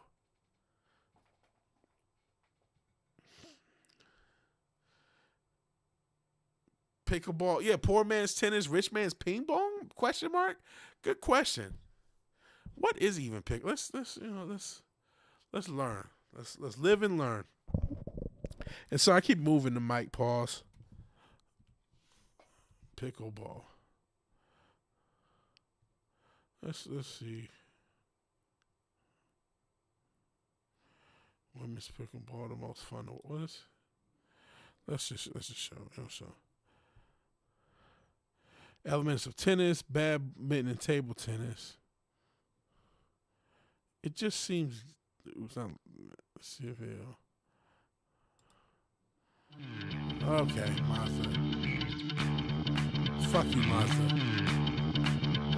Most players think that they need to hit a winner to win the point, but that's actually why you're losing. In all levels of pickleball, unforced errors are much more common than winners, even at the pro level. So in today's video, I'm going to show you how to apply pressure the right way so your opponents are the ones making the mistakes, enabling your team's success. Yeah, okay, well. Okay, pickleball is what I thought it was. It just doesn't seem like, I don't know. I'd rather play tennis. I'd rather play real tennis. Dead Rising, I don't think each pickle has 2 balls. Uh-oh. Not sure we're talking about the same thing now, Brandon Hollow. Dead Rising, I don't think I have played that. What am I mixing this game up with that I did play back in the day? Oh, no, maybe this is the game I'm thinking it is. Yeah, I did play this back in the day. It was one of the first games for the 360. I did play this. I played the first one back in the day. I thought I was mixing this game up with this game. But no, this is one. Yeah, I did play this back in the day. Way back in the day because it was one of the first games for the 360. Yeah, I played it. I didn't play like a ton of it, but I played it before, yes. It's pretty fun. Have ridiculous combo weapons. Yeah, there's a lot of crazy shit. Because you're in the mall. It's funny, that's going to die. That concept of shopping malls are such a dead concept that a lot of, the culture of a mall, most kids, 10 years, they're like, what the fuck is this? What is a mall?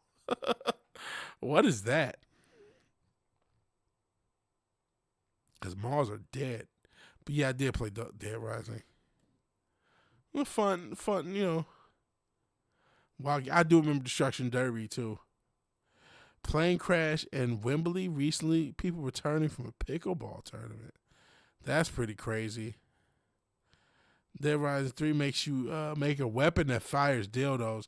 Yeah, it had a lot of that absurd humor that was kind of the wave at the time. You had, what other game? What's the game I'm thinking of? Saints Row, the third, and the later Saints Row games started to have that humor. And you had it in pop culture with all those, movie 43 or whatever number that they had picked, and some of those goofy spoofs.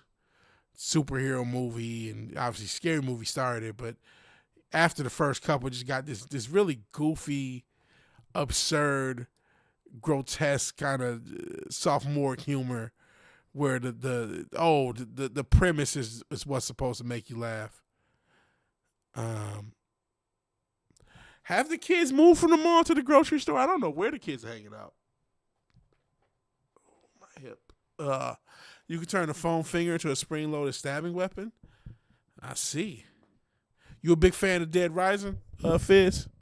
And GTA 6 before war with China? What's going on? You said something about China earlier. What's going on with China? I'm not paying attention. I'm trying to ignore things. What's happening with China that I should be knowing that I'm not up on? Okay, just hitting Google on China. Trump says China and Taiwan should both cool it. Okay, let's hit this real quick. Pause. President Donald Trump says he refused to directly answer Chinese President Xi Jinping. Stop sending ads to me. When asked if the U.S. would defend Taiwan if it was attacked by China. That question was asked to me by Xi. I said I don't talk about that. Trump told reporters above Air Force One as he flew back to the U.S. Xi warned Trump at the start of the 2-day summit in Beijing that the U.S. and China will have clashes and even conflicts if the long-standing issue of Taiwan's independence is mishandled. Interesting. And Trump said that they both should cool it. The people of Taiwan should feel neutral about his visit, Trump said. Also appeared to express some opposition to the prospect of the U.S. leaping in Taiwan's defense if it's attacked. Taiwan ain't Israel. While framing Taipei's decision to pursue independence from China as a deciding factor, I will say this. I'm not looking for someone to have somebody go independent. And, we're supposed to travel 9,500 miles to fight a war. I'm not looking for that. I want them to cool down. I want China to cool down. He's added that he's yet to approve a large sale of weapons to Taiwan. I may do it. I may not. We're not looking to have somebody say, let's go independent because the U.S. is backing us. And it depends on which country, obviously. Taiwan will be smart to cool it a little bit. China will be smart to cool it. They both ought to cool it. we've been in this Cold War with China for a while. I don't know what the fuck is gonna happen. I'll go with the hot take. GTA 6 will come first. Because GTA 6 is out in 3-4 months, right? Or out 7 months. They haven't backed it off yet. Dead Rising 3 allows you to take a teddy bear into an auto turret. You haven't played it. Watching Brad's old videos. Okay, fair enough. Trump and all the big business leaders went to China. I see. Utah, they have, and they would mess up Home Depot with the tiles and the betting yard. Is that what the teenagers are doing? Fuck GTA. But, now that's the thing. We got this before GTA 6. I don't think they got any. I mean, they got to drop. I don't think they're going to drop. Oh, maybe I'm wrong. Now we start talking. I start hitting the Google machine. GTA 6 is slated for November 19th, 2026. So that's 6 months. And a pre-order date leaked in Best Buy emails. Let's check at this. Good old Game Informer. The OG. I didn't know they were still around on any level. Apparently they're online now. I'm glad they're still around because Game Informer, man, if you were... Man, I miss magazines. Magazines were cool. Of a certain era, magazines was a cool concept, whether it was games, music. That whole medium has died. And you can say, well, it's on the internet. It's not the same. It is not the same as having that physical thing, having a bunch of reports all at once. A blog doesn't do the same thing. Popular gaming leaks and rumor subreddit. There's a popular post gathering posts from Best Buy affiliates, content creators to get cuts of the sales when they use their code to purchase something. Okay, who claim to have revealed an email that reveals pre-orders for GTA 6 that may go live next week. Ooh. So if pre-orders are coming, so GTA 6 is coming. We got to take them at their word at this point. We'll see it in November. Is it going to be finished in November? I have no idea. Home department in the Kroger store I worked at. I see.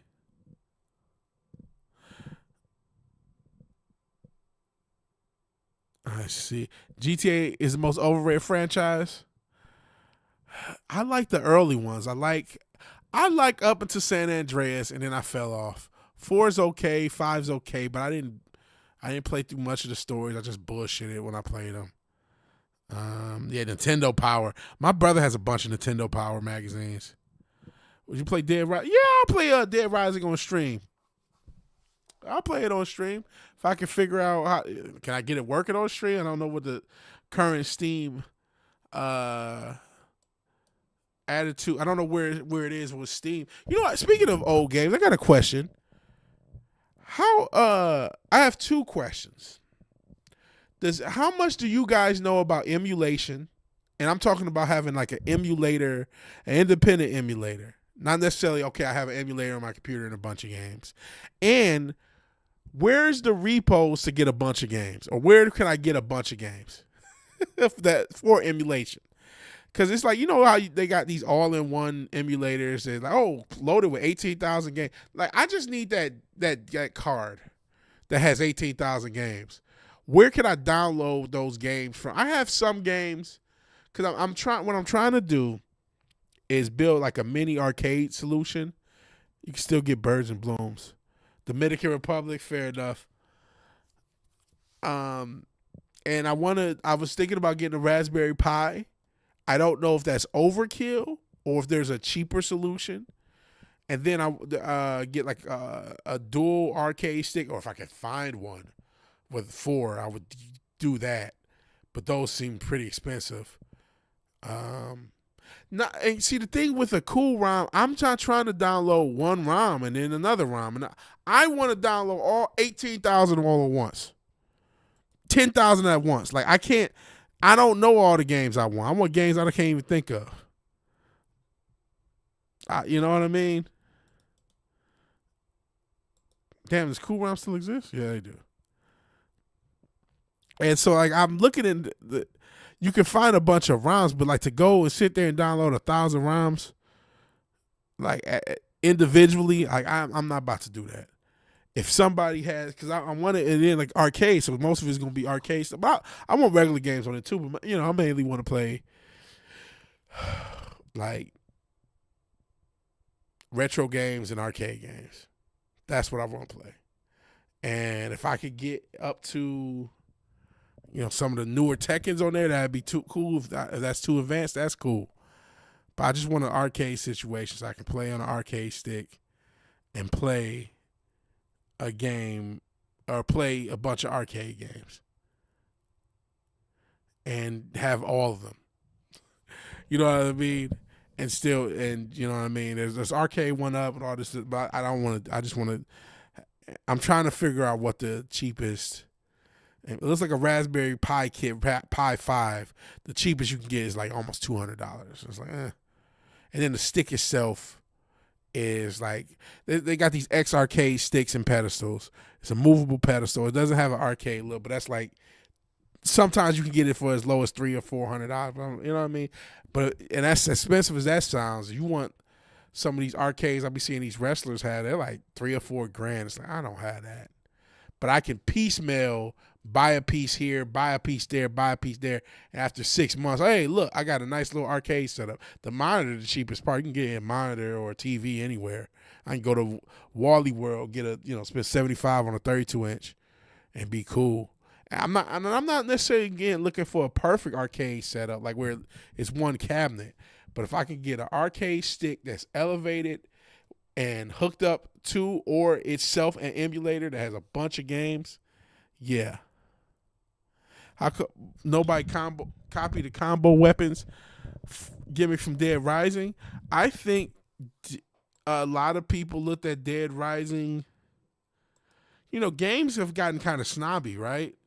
So people look at Dead Rising as kind of like I was just talking about lowbrow humor a second ago because this has kind of a lowbrow humor.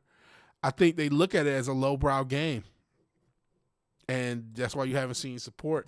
I'm surprised Capcom has it. It's got to be a Steam release. This is a game they could probably remaster. They got it on Steam for like $4. Shit, we might play this Sunday for $4. I might grab this in a second. So yeah. McDonald's should have a combo weapon. Maybe it is. Shit, McDonald's is a combo weapon. You ever see one of them bitches degrade? They remastered the first game. If that's the one that's on Steam, we might play that Sunday. We might. We'll see. Have you ever seen shit? McDonald's is not real food. It doesn't get set on fire. It doesn't age. Only God knows what that's doing to everybody. Because it's been a while since I ate McDonald's, but it still hasn't aged. So only God knows if I've digested it. So on that bombshell, I think, what is this? I think it's time to end. I can stream all day. This has been real fun. Really, really fun. I appreciate everybody joining me. We'll stream Sunday. Maybe we'll stream Dead Rising. Maybe Fizz just picked the game. We'll see. Remaster of Dead Rising 1 made the Butcher white when he was Asian OG. Fucking bigots. Whitewashing characters. Thank you. No, thank you. Thank you. It's been real. It's been fun. It's been real fun. If you like the video, please like the video. If you're so obliged to share and subscribe, please do that. And even if you do none of these things, thank you for watching. Thank you for your time. Good night. God bless. I will talk to you guys later. Peace.